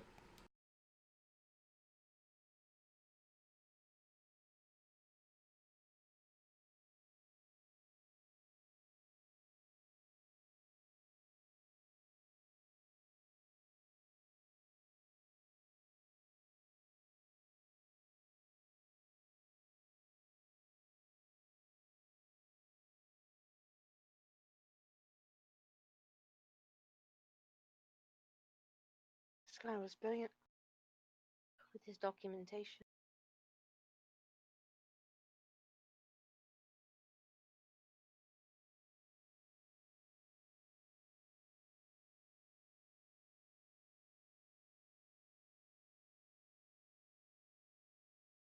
It seems like, I mean, they know something about YouTube videos, so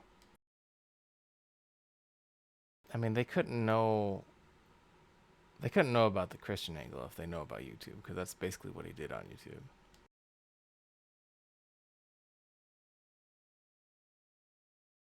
Well, what was he under? He was under Scotsman, that, but he was under something else too before that. Something theist, rational theist, rational theism. It was rational theist. Pretty sure. Yeah, I think that's what it was. There's a video where Jack flips out on him and he says something to the effect of, "This guy would have us believe he's a rational." Yeah, right. That was the name under there.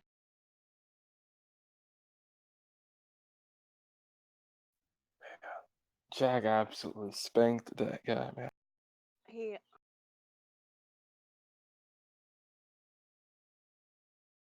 Yeah, he never did anything though Skype-wise with Discord people at all though. He never linked. I don't believe he ever linked those two together.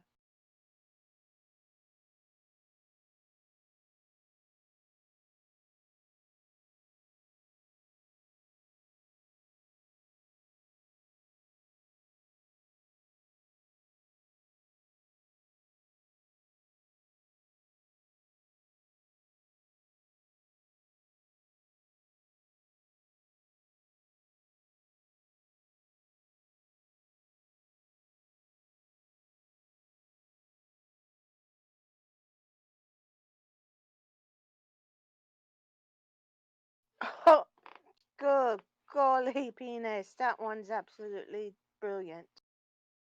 We're gonna have to save that one.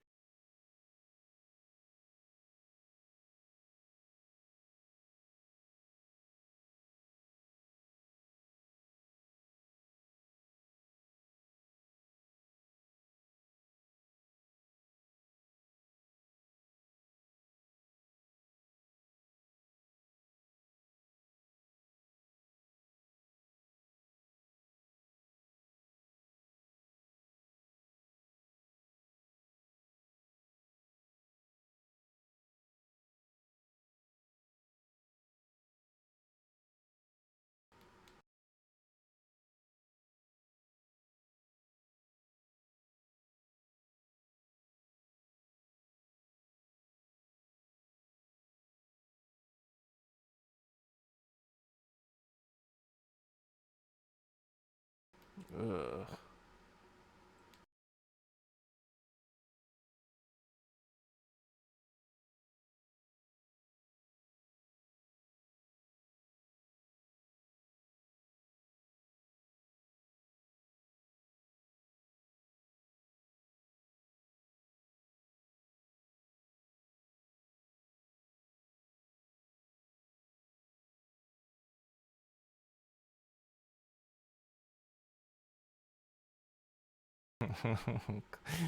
There should be a sacrifice 2 children cost to bring him into play.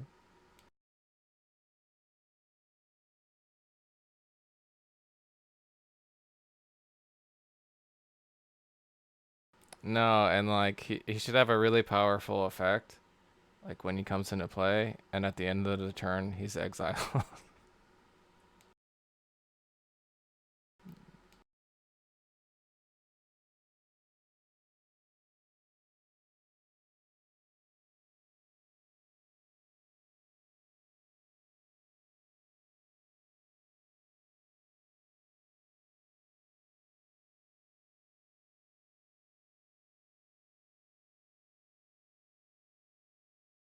When Matt Bell enters the battlefield,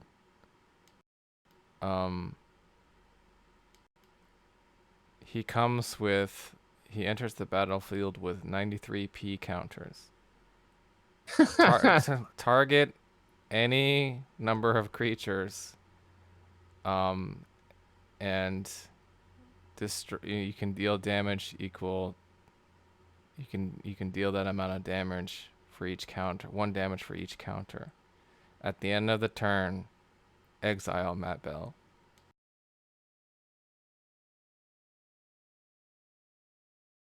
That means he goes to jail.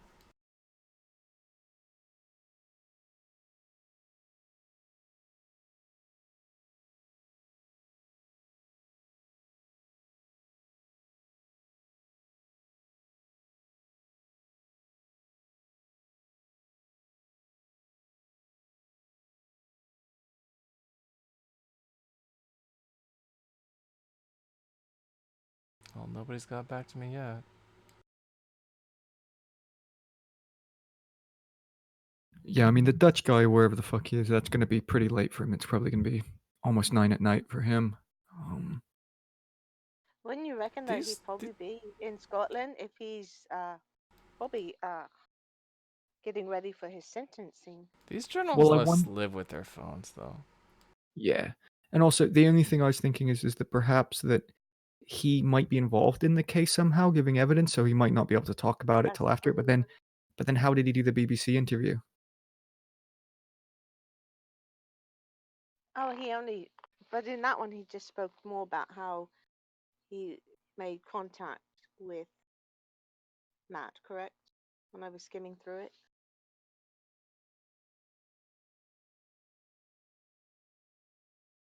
Yeah, I don't think I think it was just. It just happened to be a random chance that it was Matt Bell, right? I don't think it was because of stuff that he said on any particular platform. It was just he was Right. part. No, that Because shit just makes it way funny. yeah, that's just like it's just it's a coincidence. Could you imagine that being so into what it is that you do that you're gonna go recover into pedophile? Like, I just. Well, this isn't the first time it's happened in the community, right? Remember that? What was his name? He did the Hit Slap channel. Sean G. You remember him? No. No, yeah, there was a guy, Sean G. Had a really good mic. He sat in his garage, I guess, and atheists, and he did the Hit Slap channel. I guess he called it Hit Yes, Slap. you're right. They were talking about Yeah. that in Dragnot's server. You're right, Bob. Yeah, he had child porn on his computer.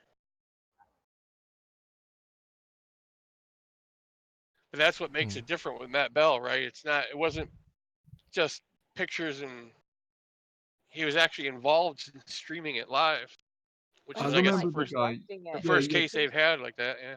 What was the full story with the Sean G guy? Because he was, I remember what you mean. He used to vape. He had his baseball cap on.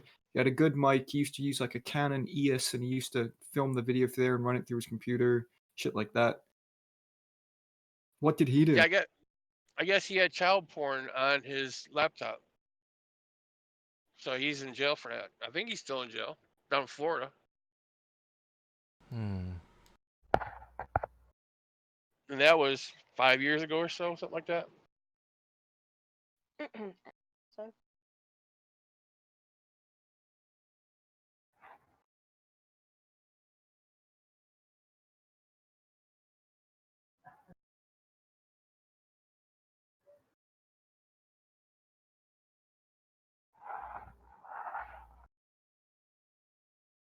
I guess there was another one too. Luke something. He wasn't around very long though. Like, this is another problem. So So people will, like, you know how the runt of the litter gets kicked out and ends up usually starving within within a lot of animal populations? Like, they can't get to the milk, and so they end up just starving and dying off. So, like, I think that actually probably ended up happening quite a bit more with human beings evolutionarily, um, in terms of like being able to function socially, being able to, also those have this really strict foundational belief system. I mean, I'm sure people really use religion even more than they did when we did our thing a couple of weeks ago, but I don't know. It seems like it's until we have evidence that it's a problematic food to eat. I don't necessarily think you can prove it does. Okay. So Luke Dog was a slightly different case, and so was Woo. Rise, you've got me really loud on your microphone. Oh, sorry, I left my push down. Yeah, it's just you're feeding back. But You Luke need Dog and Woo were both previously convicted. Rob Beasley, what was the case with Rob Beasley? Rob Beasley, did he have past convictions? Or was Rob Beasley just fucked in the head? I think Rob Beasley was just crazy. He was doing a live stream one time, and I guess guys came from the hospital and picked him up, took him back to the hospital during the live stream. I've seen a video of somehow he got his cell phone into the psych ward and went into his room in the psych ward and locked out the staff and was talking in a hangout on his cell phone.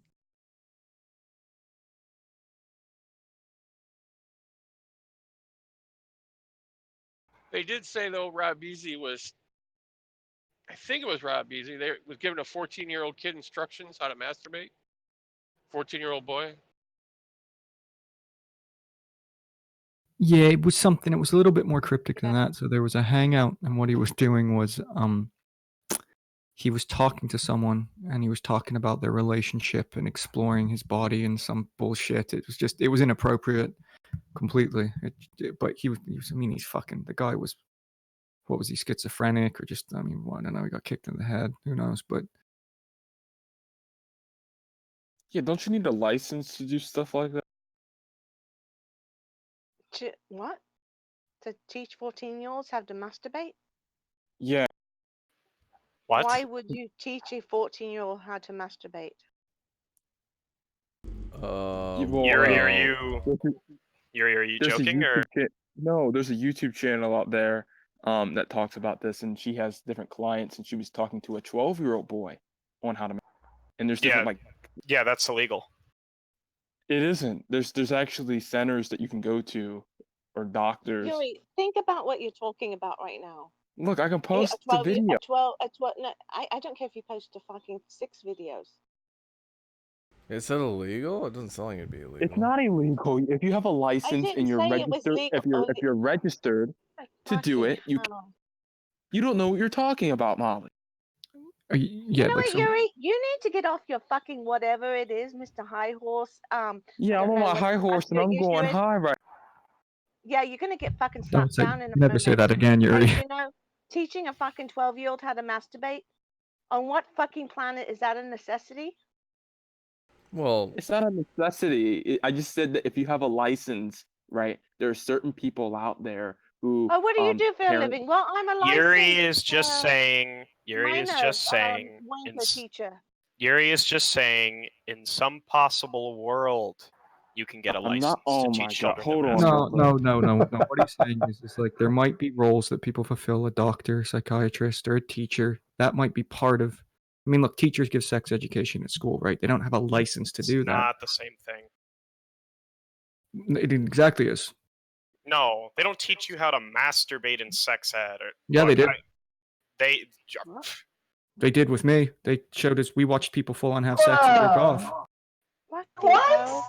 Are you serious? Yeah, sex education. That's what sex education is.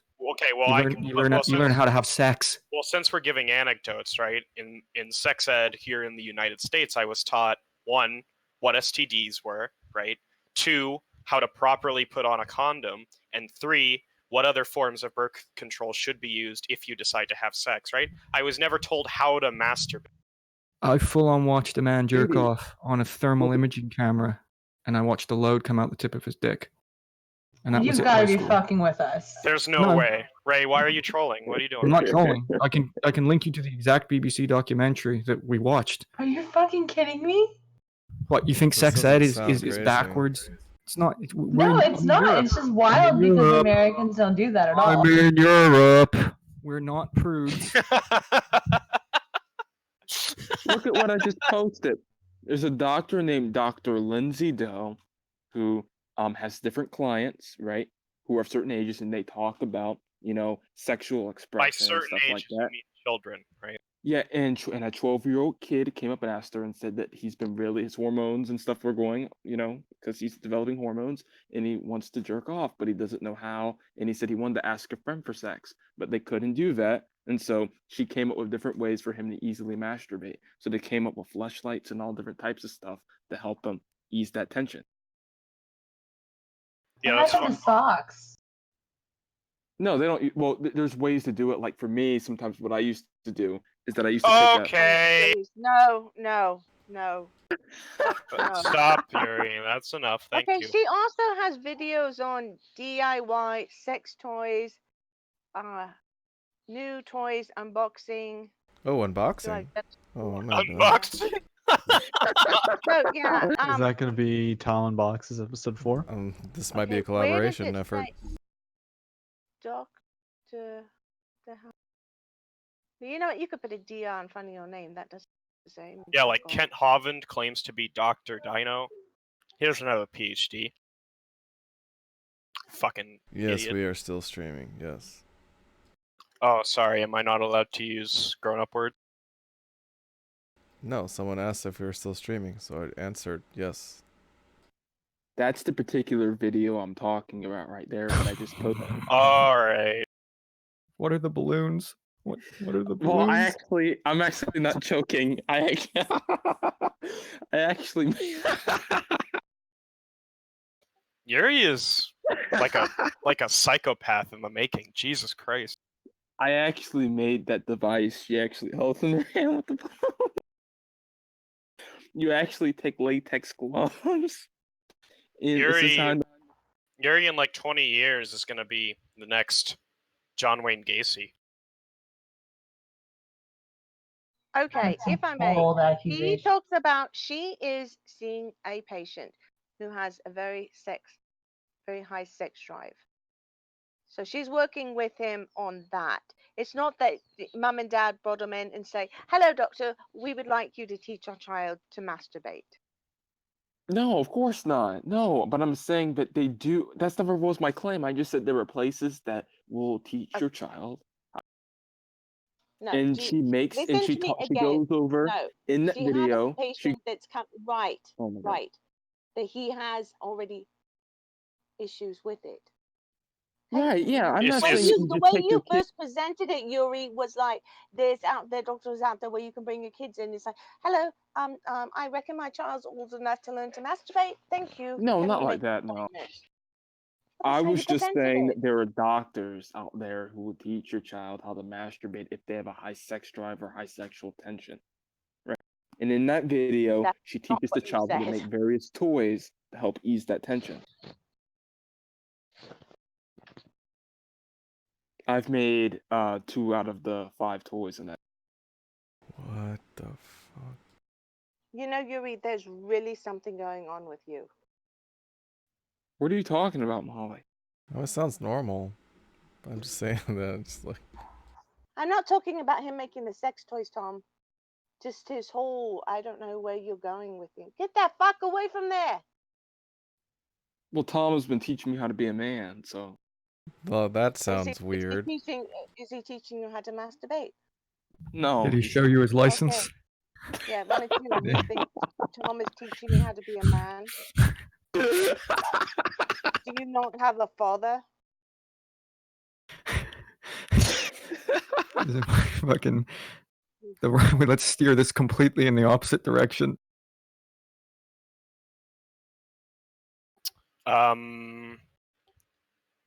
You guys need to like really work on developing interesting topics. Like this is just If you aren't interested, Pogan, there are people in Holy you can talk to. Yeah, Look, do you want to talk about go talk about communism again for the 9,859th time? Go talk about what? You cut out. Communism. Everybody in there is a communist, though. It would be like. You think that's stopping them? Well, I have it on good authority that they're talking about something I don't want to be a part of. So. Oh. What's that?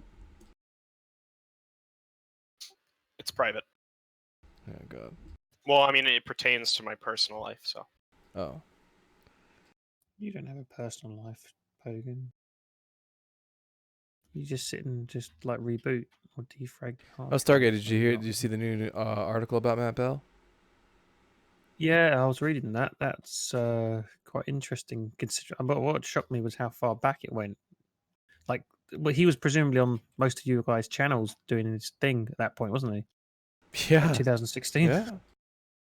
That's like when it started for like, presumably when the people found out that he was doing it. I imagine because he's probably had this going on at a lower level for a lot longer than. That's just crazy.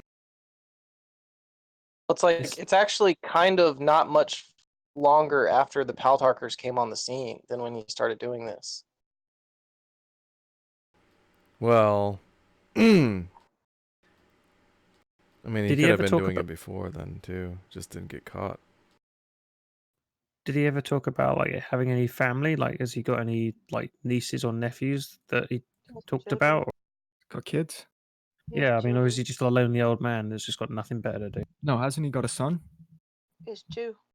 Two, yeah, because there's the pictures of him at an arcade.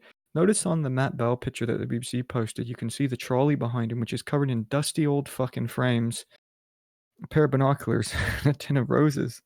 That's I heard, I don't know how true it is, but somebody said he was estranged with his son. So. And that actually, what you just pointed to, if it turns out to be like factual, like real evidence, that's huge truth. That's like the perfect. Bob, I think he mentioned one time the youngest one, or what he was estranged from one of the boys that more sided with the mum, but he was because he was talking about teaching the one or the one still doing karate with him. Oh, so it was just one. Okay. That from what I'm at that time, that's what he had mentioned. I'm sure he's quite estranged from both of them right now. Yeah.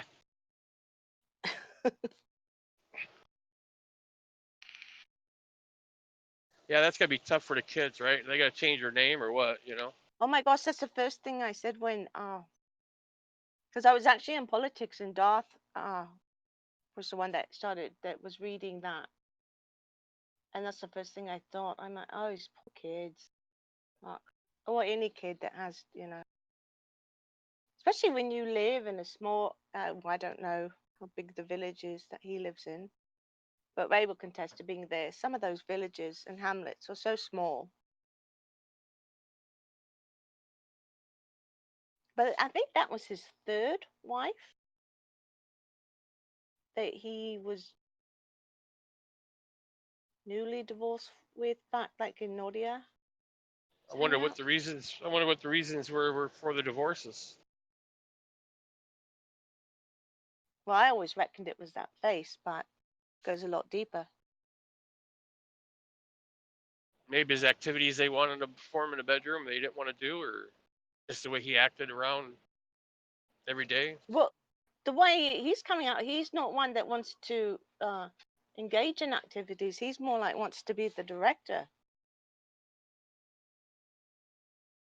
Well, that And we from know what, of, right? I mean, like you said, he no, has no, been in the Philippines, so who knows what he did when he was there? yeah, no, I I actually can it take a make that guess. makes sense though for him being so. It's almost like sadistic. He's from what I read from the behavior and what he was directing them to do. So it would not surprise me even if you were in the Philippines to be that person to like sit back in the chair and watch, live in person. sort of like his what he would call his hands-off approach. Okay, I think I found a copy of that documentary under a different name. Was it on YouTube? Yeah. Oh, You- cool. Okay. I found an alternate name, and when I searched for that, I was able to find a copy.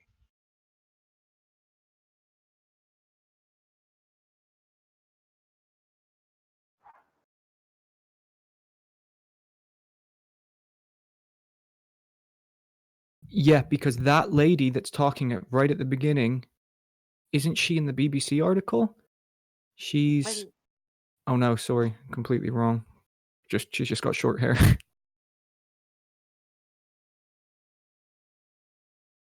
That's him.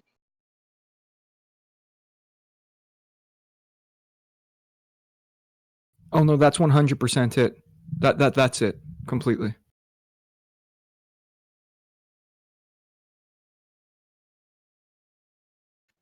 Documentary maker in it or something. It's like presume that's his documentary, right? That's the investigative journalist worked on that documentary, the one that found found Matt Bell.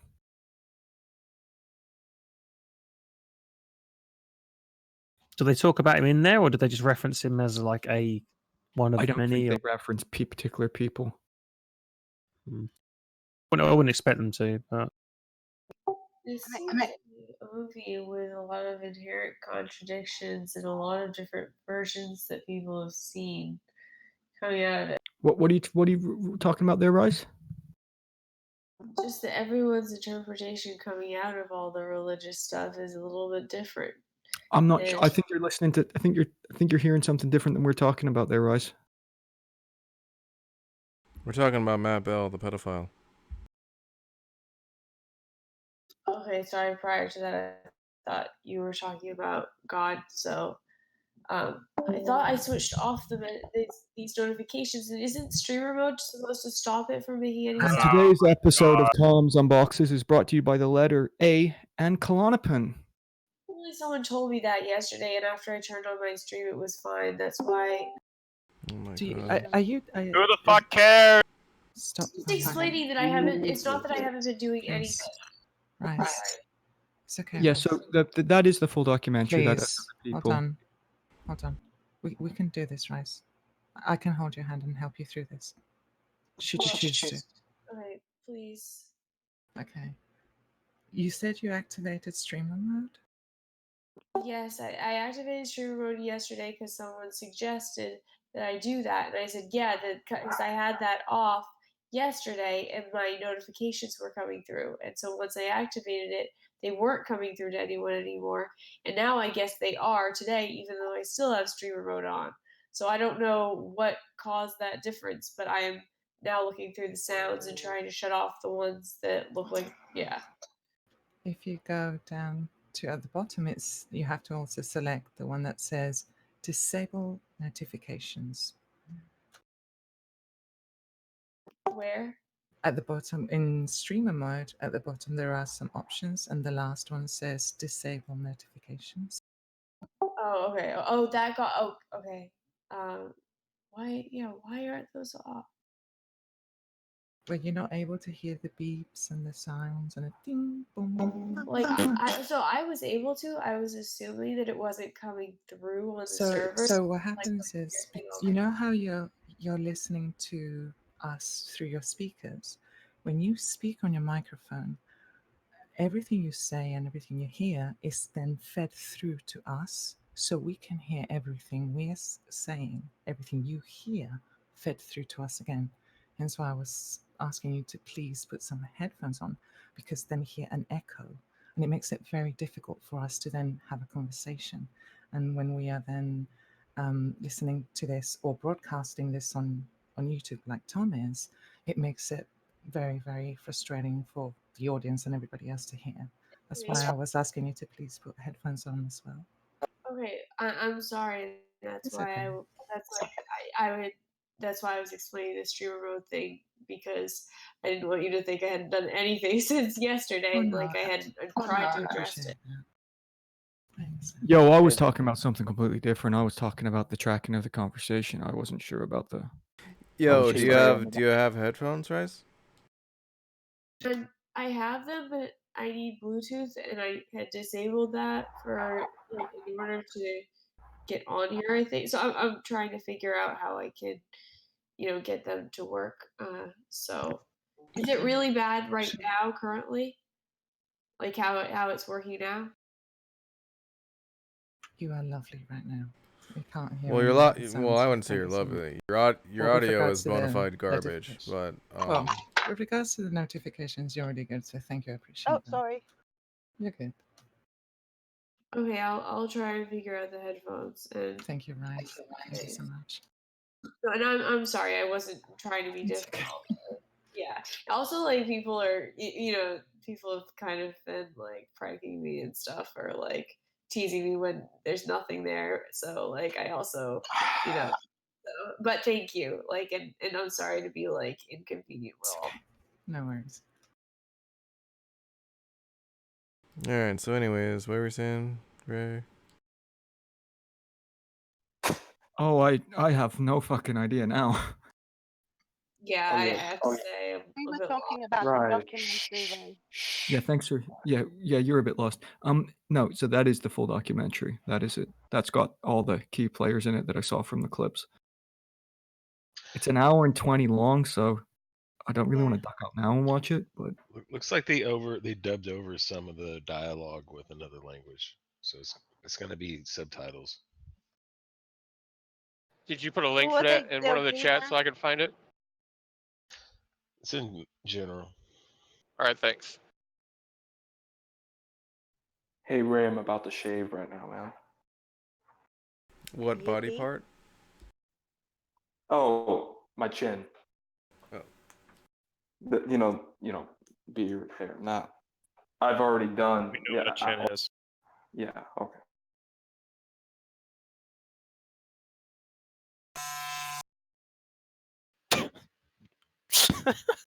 What, you want us to hear it so we believe you have hair on your chin? Yeah. By the way, guys, I can grow facial.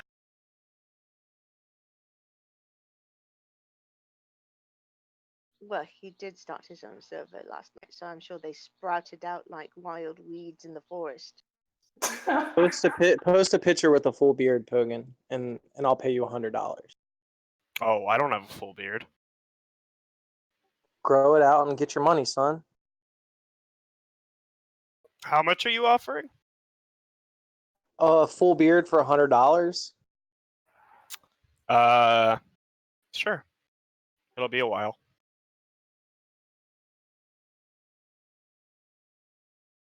Don't forget to post that in Bet Records. Why Shamos? He It's gotta thinks be. I'm. It's gotta be a.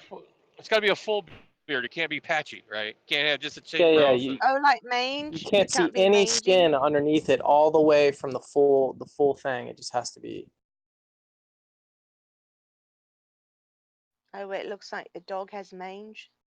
Look. Yeah. Again, do you only grow the top or the bottom? Sorry, like towards your chin area. Are you talking to me? Yeah. Can you? God, your audio is terrible. Could you please repeat the question? Okay, hold on. Let me get my headset on. Yeah, that was a lot better. I actually feel like my chin feels a lot lighter. Right. right, you can lift Your your head up chin now feels a without the lot extreme lighter. weight. Holy shit. So, Rise, I'm predicting that when you do have these headphones, there may still be a few issues that aren't solved. One of them. That's That's me. Come on, don't be mean, Poe. Yeah, I know. Family friendly stream. All I'm saying is, Sorry, what's up? you were cutting out. So yeah, I'm gonna when I like get the Bluetooth thing to work, I'll it looks like they just need to be charged right now. Right now they're not connecting, so but once I get it to work, I'll like test it out.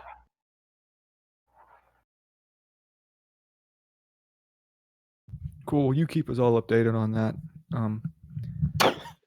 This is okay now. Just then, is this better now? At least. Why do you do this? Right, just FYI, you know you don't have to Yuri, talk, how's your right? chin? Oh, my chin is great. He just fucking cuts him off. Did those like 3 little hairs sticking out there that was like causing wind resistance? No, for if you go on member pictures, you can see my beard. If you go on member pictures, you can see my beard. You know, And I would, but I have a thing about when someone says go in and look at this. Yeah, I immediately say, oh, red flags jump up, so I'm good. I'm pretty sure Ray is going to be daring enough to go in there and say, So, oh wow, look at Yuri's beard. So, Rise, what was your question? I don't think I had one. You. Oh, I asked if I sounded okay, and then you guys just kind of devolved. So No, you said something about my beard or my chin or something. no, that must have been someone else. That was me. I was. Oh. Like, All does it women grow sound at the same. bottom? Alright, yeah, okay, whatever. No, I was saying that if the bottom grows like Landon's beard hair. My beard, when fully grown, looks exactly like my dad's, and I posted a picture of my dad a while back. I don't know if that's floating around. So. Well, if you posted it, you know someone has it. Come on. They're putting in donkeys and sheep and cattle. They're doing that pickup proper. All right, $300 if you grow it out as big as this picture. You don't have $300, Shama. Quit winding up. I'm sorry. Yeah, to this call you on maybe Front Street on this, but maybe 100, but I don't know like how fucking gullible you think I am, Seamus. do you call that a beard, Yuri? He's got something on the chin. Yeah, okay, I see something, but that wasn't my question. It's close enough. It needs to be shaved Close anyway. enough? Holy, yeah, okay, I grant you. You might want to knock those little hairs I mean, off. you don't think I would let And what's a Yuri? I mean, goatee? you don't think I'd let Pogan grow his beard out that long and then shirk him his money? You guys think I would do that? You guys are really disrespectful, man. You really There's a video out there of you, Shamos, Yeah. copping off of $100 for some theological discussion you had with somebody. I Yeah, but also that's quite a bit different. That involves a lot of interpretation and shit like that, which is like quite obvious when you're dealing with biblical text. But this right here seems pretty straightforward. So I don't think it's. I mean, like, They but all even then, seem like, straightforward. full beard is a little subjective, right? Like, if I come in with 5 o'clock shadow, and that clearly demonstrates I could if I wanted Well, to. all I was trying to say is, Hogan, at your age, you couldn't even grow a beard like the one I posted. You couldn't even do it at your age. I said know it. Well, but you didn't give I it know time. for damn sure I couldn't have done it at your age. I know for damn sure I couldn't have done it. No matter how much time you gave me. Seamus, I could come back in the room at age 27 with a full beard, and I would technically meet the conditions of the bet. Because you didn't give a time frame. That would just be like Yeah, and I'd Dionysus pay you your tactics. money. I'd pay you your money, bro. Yeah, but Seamus, you would just be like, look, that Y'all doesn't meet motherfuckers my... think I'm poor or something. Y'all motherfuckers think I don't have y'all You would motherfuckers just don't say, think I like, don't got look, it fishing doesn't meet the poles and standard. surfboards and stand-up paddleboard and kayaks and I fucking $500, $600, $700 worth of fishing tackle. Y'all act like I'm fucking broke as fuck, like I couldn't get scrapes of money together off Craigslist and shit. Fuck Yeah, y'all, man. because you have things that you can sell off, and you don't have cash or ready funds. Yeah, that's called brokers again. Shamos, I fish. My daughter has a kayak. This shit's not that expensive. So, I mean, we paid $80 for her kayak, right? You know, come on. Yeah, well, I mean, I have a legit fishing kayak. So I mean, I know what them $80 Walmart kayaks are all about, but I don't have one of those. But But it's not again, not the cheap. It's Showman. not a cheap kayak either. And I can go on Craigslist and buy a legit No, fishing no. kayak too. You can buy a $100 kayak from Walmart that is a really good kayak, and you could have years and years and years of fun with no problems. And I'm not joking on $100 kayaks, but I'm just saying I don't have one of those. Well, we can just wait until you sell yours and then get it on the cheap.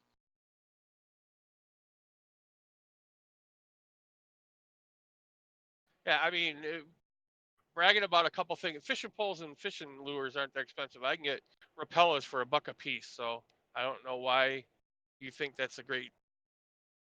I'm just saying, if you guys think I can't come up with $300, and I'm a fucking American, I live in America. You think I can't come up with $300? You guys are just talking shit at this point.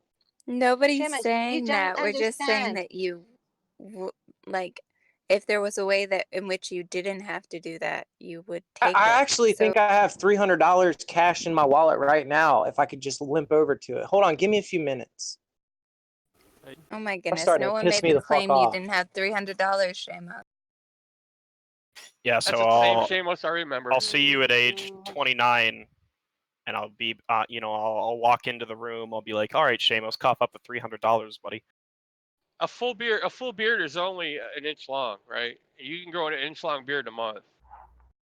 The point he's making is that I'm 21, so. That doesn't matter. You should be able to grow an inch long beard in a month.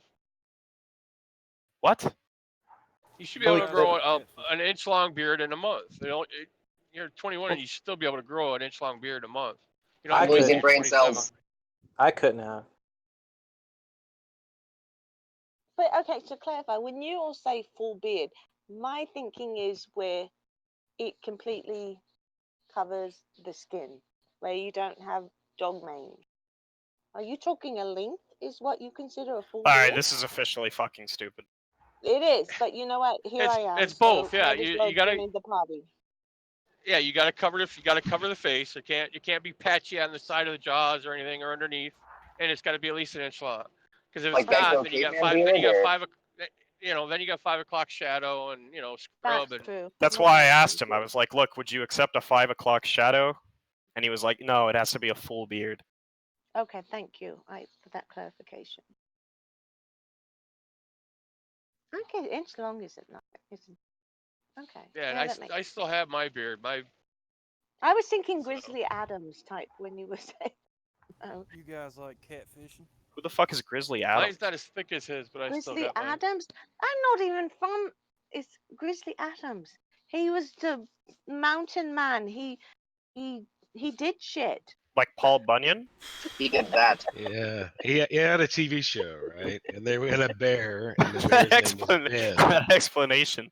Oh, Grizzly Adams, he did stuff, and he was a guy, He did you know. shit. I don't know. I just remember quite young. I was watching, and he supposedly was like in these high mountains, and gingerly picks up a rattlesnake and tosses it out of the way like shoo shoo rattlesnake. And when I first moved up here and started killing snakes, that came to mind, and I'm like, what a fucking wanker he was. Anyway, that's my Grizzly Adams. Picture I linked with the big beard that I have, that was like 2 days shy of 4 months. Oh, that's homeless. That's called a homeless beard. I don't even. I never did anything with it. It's completely unkempt, and I actually think it looks pretty decent. No, Shameless, that was your delusion at the end. Shameless, do you mind me asking what you do for a living? That's when you were going through your I don't know, manifesto type bullshit and started growing that out to look like, I don't know, the next Unabomber or something. Shameless. Well, I mean, I had my beard longer than I had my girlfriend. Little cunt made me shave it. Well, you know, everyone has, reach for the stars. We all have our. I think you look better with the beard. I don't know what she was thinking. Holy shit, Claire. What? I've seen people roll up from under the trains that look more put together. I don't think put together isn't necessarily a desirable outcome. Okay, clean. He doesn't look clean. He looks nasty. He looks like he's 8 months away from his last shower. Well, he could comb it out and shampoo it and put beard oil in it. That would fix that. I'm engaging in really silly. Get him. Claire is a motivated reason. Nice.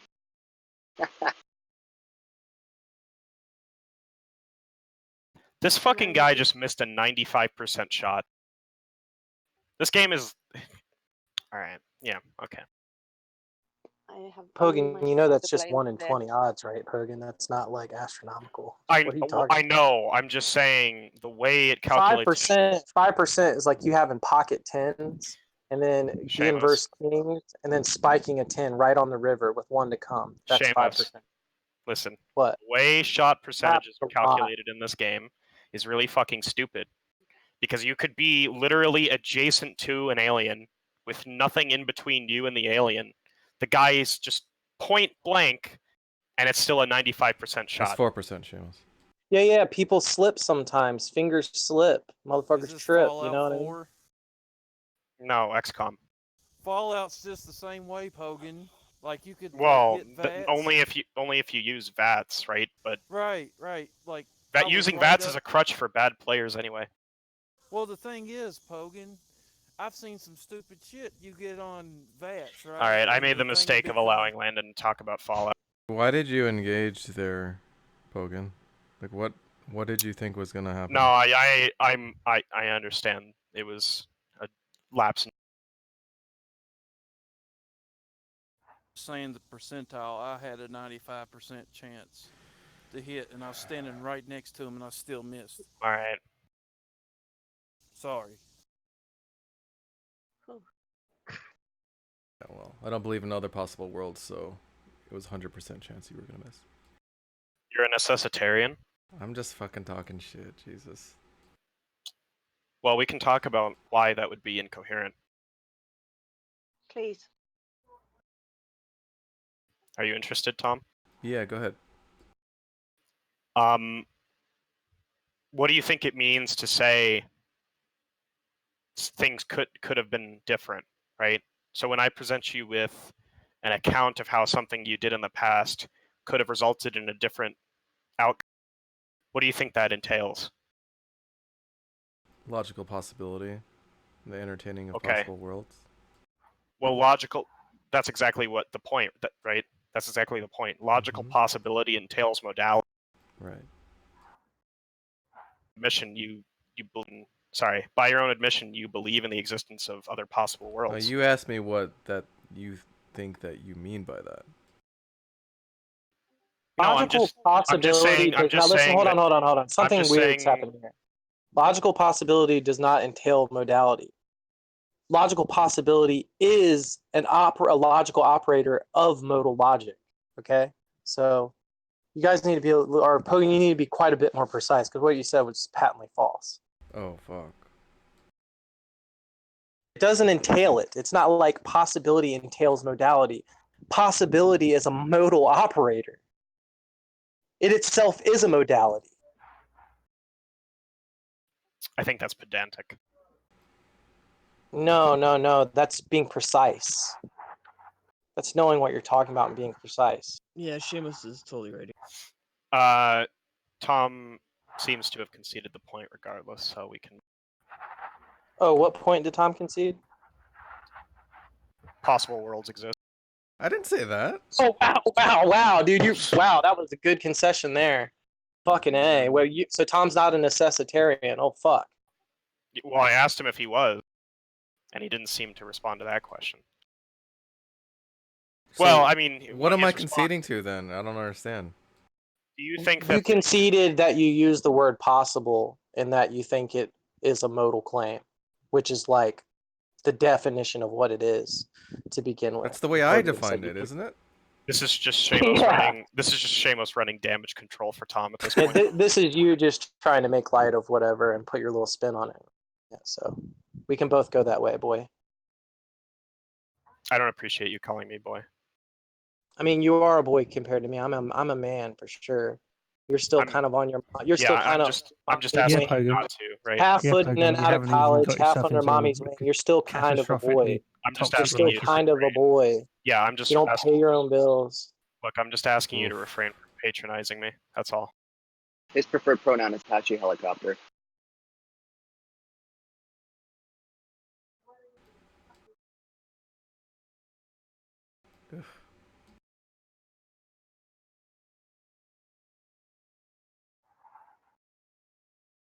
So Tom conceded something that he believed all along.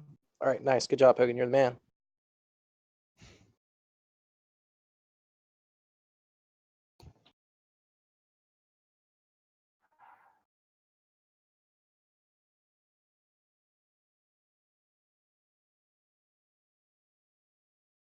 Jesus.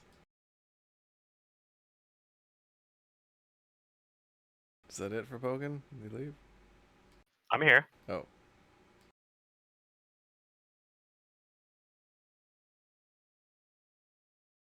Pogan's not pussy whip though, so.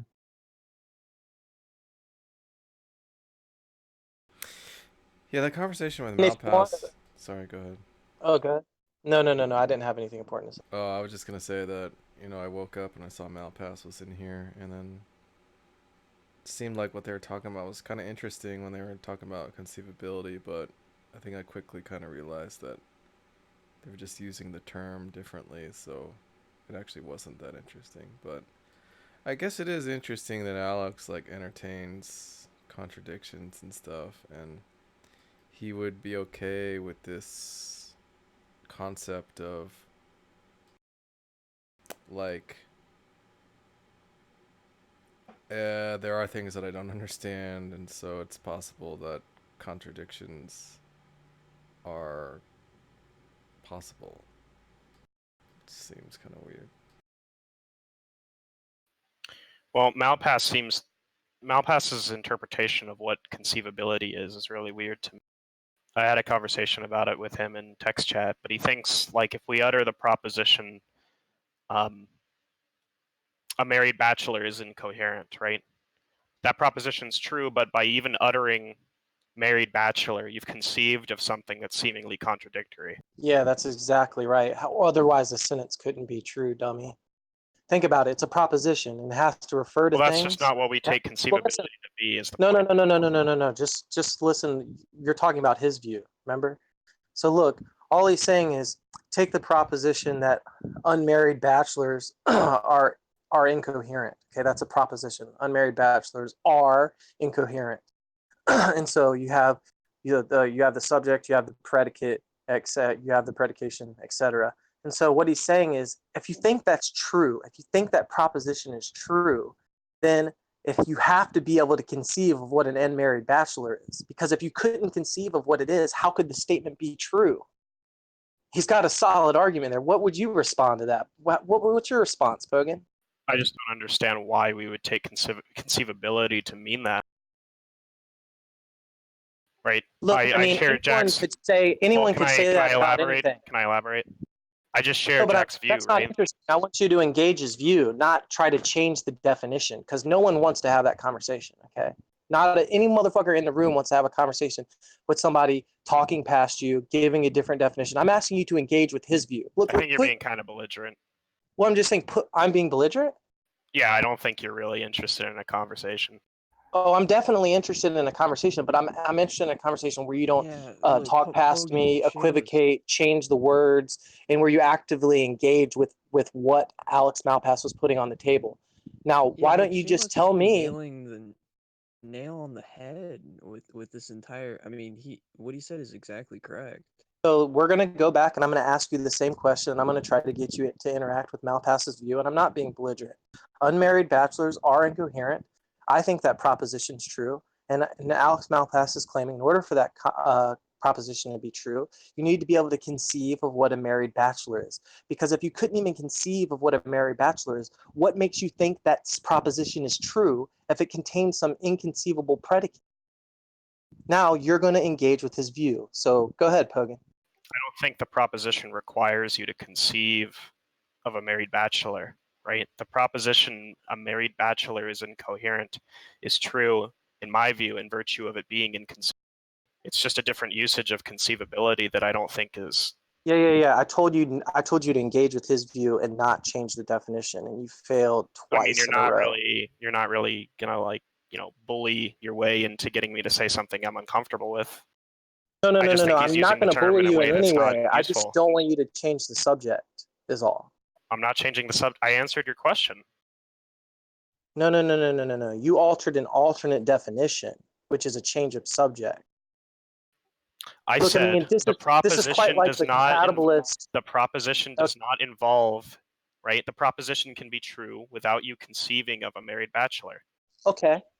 So you can have an inconceivable predicate inside a proposition that's true on your view, Pogan? We just take conceivability to entail that something is possible logically.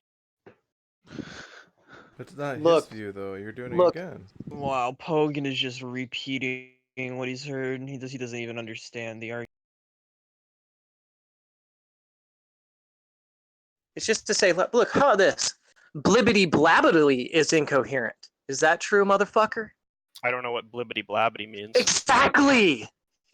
You have no conception of it. Can you conceive of blibbity blabbity, Pogan? It's just not what I would construe conceivability to be. Yeah. So here's the same question back with the original content. Okay. You must be able to conceive of what a married bachelor is because it doesn't strike you the same way as blibbity blabbity. No. Okay, no, because what? Reasons, motherfucker. Well, because I know what married means, right? And I know what bachelor means. So I have an understanding of what married and bachelor are.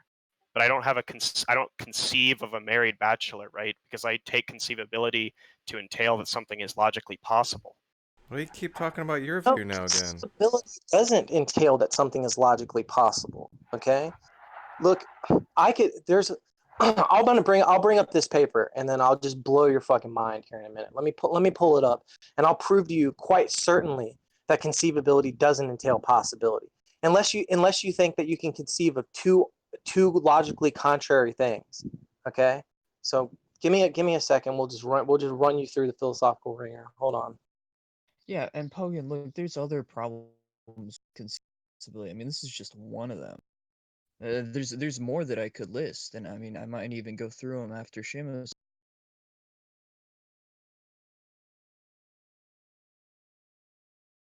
Yeah, it just doesn't seem productive to really engage Seamus on this issue. No, why? Well, look, What doesn't Seamus seem is productive? 100% correct. Seamus Because is I'm answering your 100% correct question. about this. Because I'm answering your question, and you're rejecting the answer. You're not answering his question. Presumably, no. No, I'm rejecting people changing the subject and not It wasn't engaging. a change in subject. I answered your question. Well, I thought it was. Tom thought it was. Ace thought it was. So I mean, why do I care about what other people in the room think? well, look, if you think that they can see these type of things, okay, then it's evidence that I'm right. If you think that they have no ability to spot these things, then it's not evidence that I'm right. But then you'd be insulting the fuck out of Tom and Ace, saying that they couldn't even spot whether you were throwing non sequiturs. I think they can. I think they're capable of doing so. And if they're capable of doing so, that's evidence that I'm right, motherfucker. Yeah, you want to refute that argument? Yeah, but that's also going to be compatible with another hypothesis that they're just interested in you, doing an anti-Pogan shtick with some rhetoric. No, it's just all completely post hoc. He's just asking you to do an internal critique of Malpass's view, and you keep bringing in, you keep making an external critique. That's it.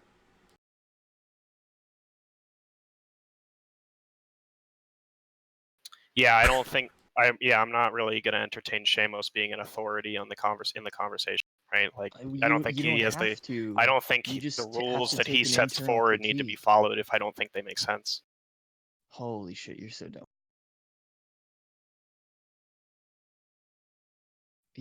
No one's asking you to take Seamus on his authority. People are asking you to make an internal critique of Malpass's position. Or at least Seamus's rendition of Malpass's. Yeah, I'm going to bring up the argument now. This is in a famous paper called Deprioritizing a priori Arguments Against Physicalism by Richard Brown. You can look it up. I have a copy if you'd like. I'm going to show you two instances using the examples of both philosophical zombies and lack of qualia about how we can use conceivability to prove two logically contrary instances. And he's offering this as reasons to drop these a priori arguments, since they can be shown as mirror images of one another. And since if you think one proves the other and there's a mirror image of the other, then the other must work just as well. So give me 1 second and I'll prove to you quite thoroughly that conceivability doesn't entail possibility, unless you think true contradictions are the case. Okay, Why don't Perkins? I just read the paper if you're just gonna read the phone? Yeah, it's called Deprioritizing A Priori Arguments Against Physicalism. Richard Brown. Right, so I wouldn't need you to read the phone book if I can just read the article on my own time, right? Like it's not even. It's not even. It's not even. Well, the I argument. consider hold on. I consider if you are arguing for something, and then I pull up a paper. What was my argument? Huh? What was my argument? It was a restating of the PAL talk. Look. I thought that you're over here arguing for. I think you're arguing for a couple of things. First, you're arguing against Alex Malpass's view, and then you're arguing that conceivability entails possibility. But we're still stuck on the first one. You're arguing against Alex Malpass's view. You don't understand what it means for the proposition to be true must contain a conceivable predicate. Okay? So that's what we're talking about. I haven't lost track of anything. And I just came off a concussion a few days ago. Do you think that's an so argument? I'm right with you, also Pogan. Yeah, hey, I'm sorry. Do you think that's an Wait, argument? Pogan. Look, I'm gonna lower you if you keep sniping from the sidelines, Ace, right? Like you're not the person I'm engaging right now. Shamos, do you think that's an argument? Look, Pogan. So I think what's an argument? Wait, Shamos, saying I don't let me just say understand. one. Me saying I don't understand. Can I just say? Why would you be ignorant? Why would you be ignorant like that? Let Shamos respond, and then you're gonna get the all clear. Okay, yeah. Look, I'm happy. Just no bird dogging. Yeah, of course I don't think that's an argument, and I never offered that as an argument. For You just you to said I propose was that making an argument. Huh? No, Okay. you made an argument. You made an argument against Alex Malpass's view being correct. You even said that. So a statement is an argument, right? Me stating I don't understand it is an argument. Yes, statements can be arguments. You're an idiot. Absolutely. What? That a statement can't be an argument? I didn't have any premises and I didn't have a conclusion, right? I stated I didn't understand something. That's an argument, is what you're saying to me now. You're an idiot. Arguments are stated, dumbass. So look, and it wouldn't be reading the phone book, because reading the phone book, right? Like you're just trying to construe it as an argument so you can respond to it. I was in the middle instead of of a just sentence. I don't care. To be honest with you, it really doesn't matter what we call it. I'm not committed to whatever philosophical literature. Holy shit! When I'm not even making an argument, and you continuously. I don't care what we call it. I don't even. What is this? I don't care if you want to back off and say you haven't made an argument. It makes no difference to me. We can still sit here. Well, it means you're not understanding the conversation. What means I don't understand the conversation? You said I was making an argument.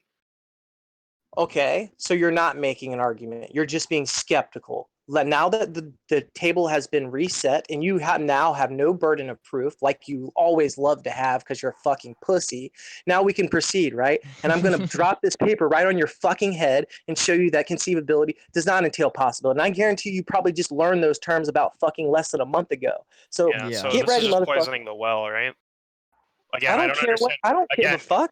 So given your attitude and your behavior, I'm not really interested in you reading the phone book. I can just read the article. Okay, on my then run own away, time. run away, run away, I'm gonna read the reading the article on my phone own book. time. Thank you for the Cry information. baby. See you later. See you later. Run away, cry baby. Tom, so look, it's not reading the phone book, because reading the phone book is defined as saying true but irrelevant things. What Shamos is bringing up is both true and completely relevant. So there's no way that it could be reading the phone book. Like, Pogan, you just use these fucking words like you think you know what they mean. Yeah, thank you for the information, Shamos. I'll read it on my own time. Yeah, what a surprise. You've got me muted. But it doesn't matter whether you read it on your own time. I'm going to present the argument against your view, and you're not going to be able to respond. And I don't want to hear you fucking chime up. I'm not because you've interested in already... you reading the phone book. No, you're not. You don't get to call whether or not someone gets to respond to an argument or respond to something Then that's I'm put just on the gonna leave table. the room. Leave the room, fucking pussy! See you later. The door's right there. So not wanting to talk to somebody that's being So look here, I'm going to start presenting the paper. Everyone knows the very famous argument about philosophical zombies that's sometimes used against the physicalist position.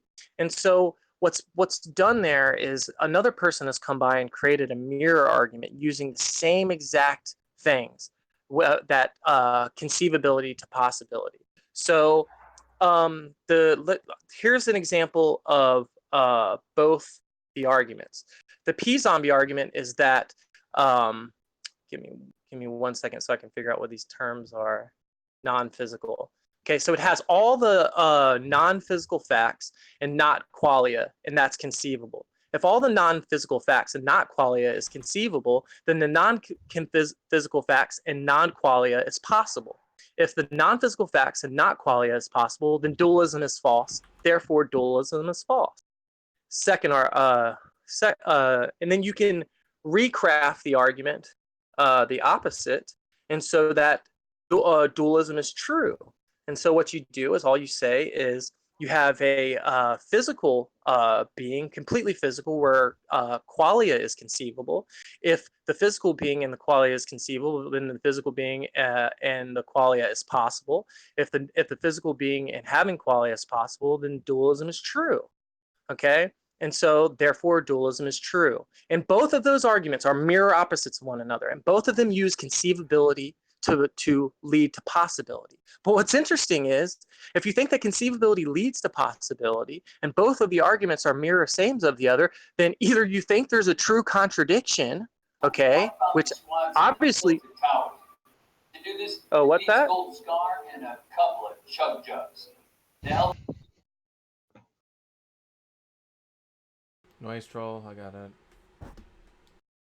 Yeah, but so just very simple, I'm not going to go very much further into this.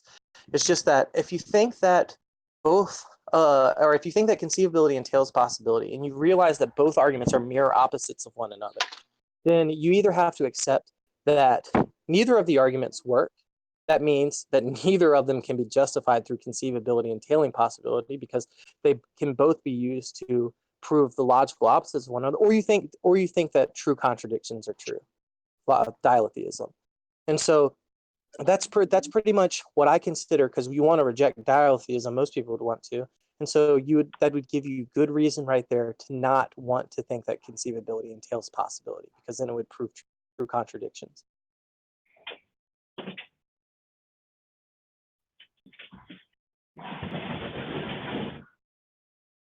Hey Shamos, what's your best argument against dialetheism? Because I'm kind of leaning towards that position. I don't really know enough about it. I don't really have arguments for or against either way. So Yeah, that's fair. I mean, I think like a limited form of dialetheism, like an epistemic form, is kind of necessary for certain things. So, like if you're formally modeling argumentation, that's literally person A saying P and person B saying not P, because they're in an argument over P or not P.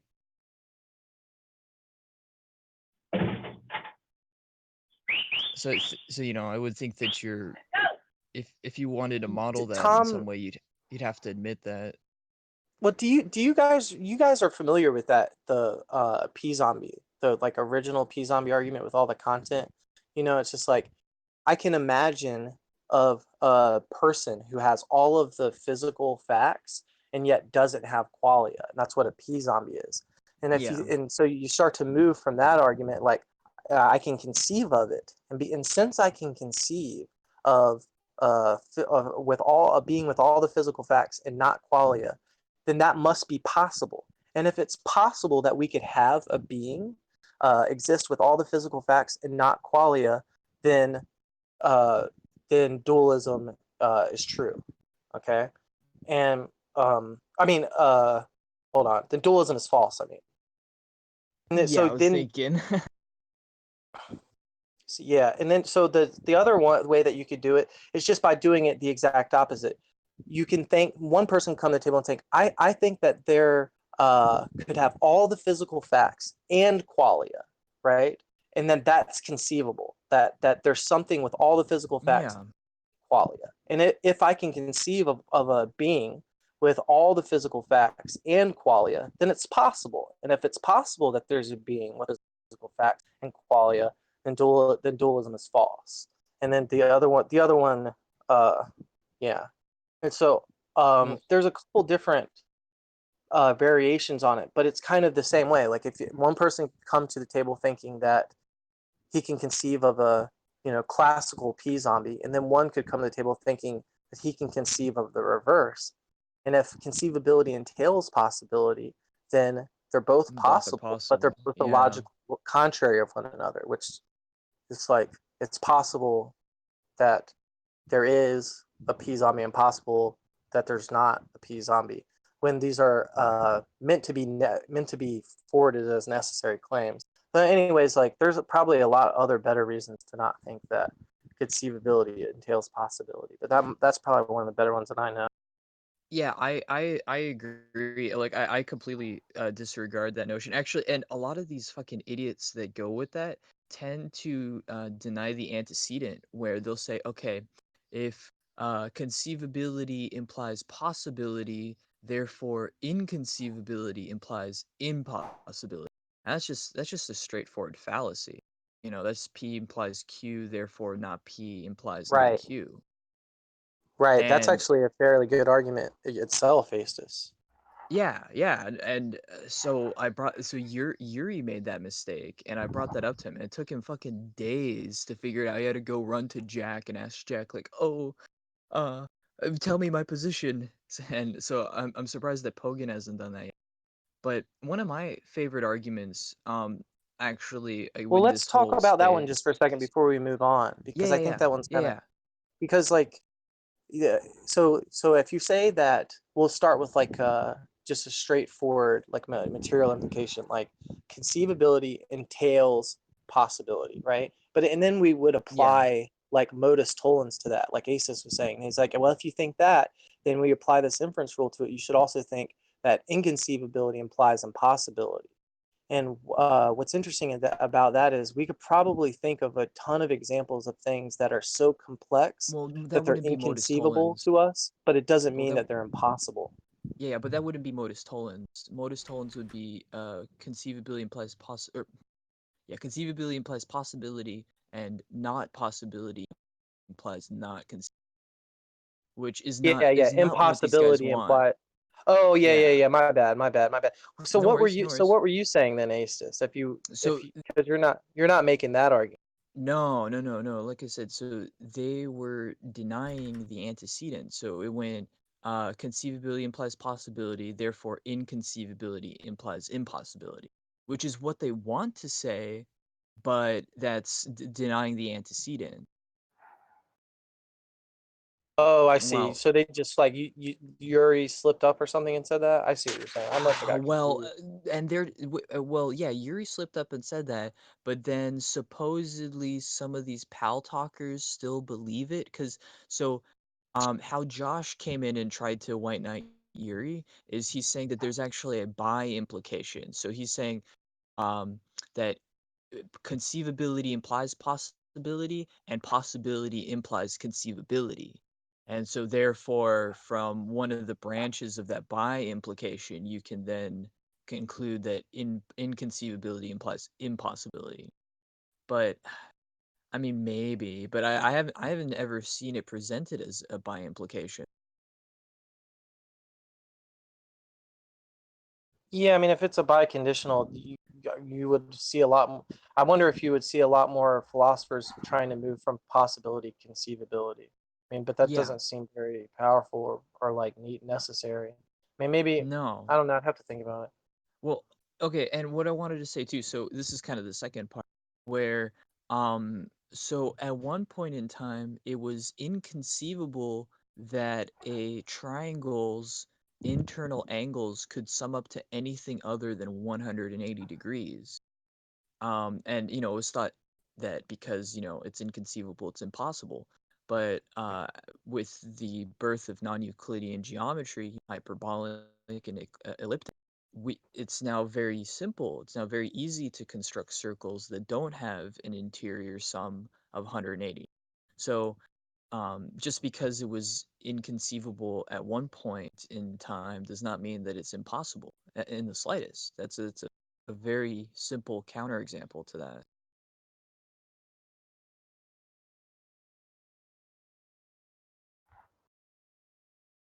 There's others, but the triangle one's the simplest.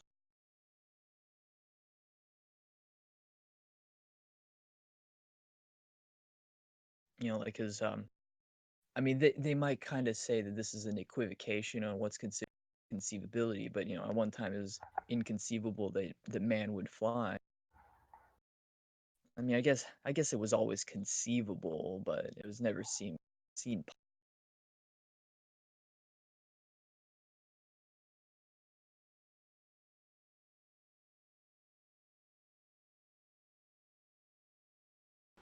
You guys watch the video of Matt Bell getting his door busted down? No. No, please send that to me. I have to see this. Yeah, I want to see that. Here you go, dude. They fucking like bust his door down, haul his ass out. It's all on fucking video. You gotta fucking see it, man. Oh my god! And you've already got it on the channel. All right, I gotta deafen. I gotta soak this in properly.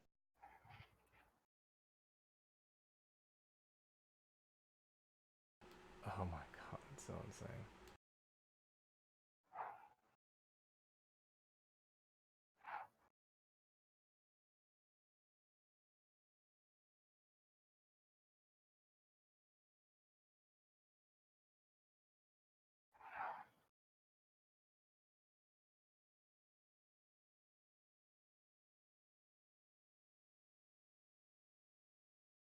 Oh my god.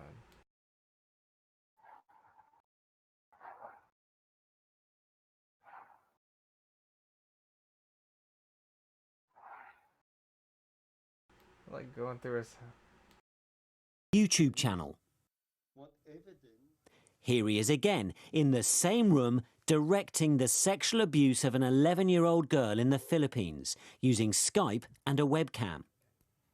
And this is the man who actually witnessed it and took that picture of Belle, investigative journalist Peter Dupont from Belgium. And also the little girl on the bed, what to do, what sexual act to do. Dupont infiltrated a gang live streaming the sexual abuse of children and stumbled on a Skype session with Matthew Bell in charge. That was one of the most gruesome things he was enjoying very much. He was laughing the whole time.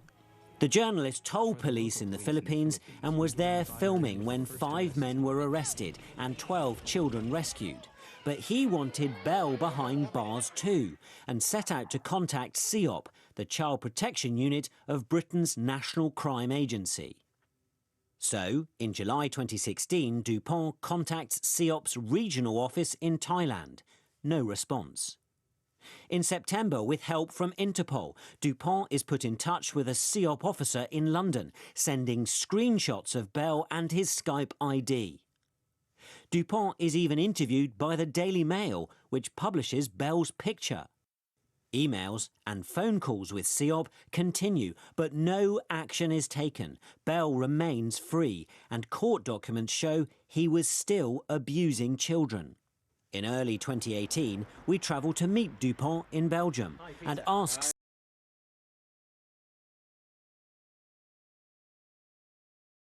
I mean, it looks like they already had a lot of his. They had his YouTube channel. They didn't have the other YouTube channels.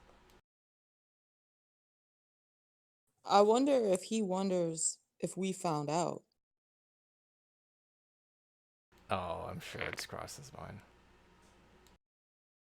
Tom, do you want to play Overwatch? Okay. See if we can grab a couple other people. Where's Chum? Hey, Pogan. Huh? Hey, Pogan, do you understand now why you're misusing that phrase? Because I would think implicit. that with everything that's going on with him, probably the YouTube Discord people is going to be pretty low on his list. Maybe he'll be reflecting So, on it later. Pogan, Pogan, one thing you should understand is implicit in the term reading Ace, the I'm not phone listening to you. is saying that the person Okay, he's what the not listening person to is you, and I'd saying rather talk about Matt is Bell right now. Ace, true. Look, really? let me finish. Let me finish. Let me He finish. just said he was not In listening to you. He look, just said, that's I'm not fine. listening Look, to If I you. I'm get not it. listening to you, who are you talking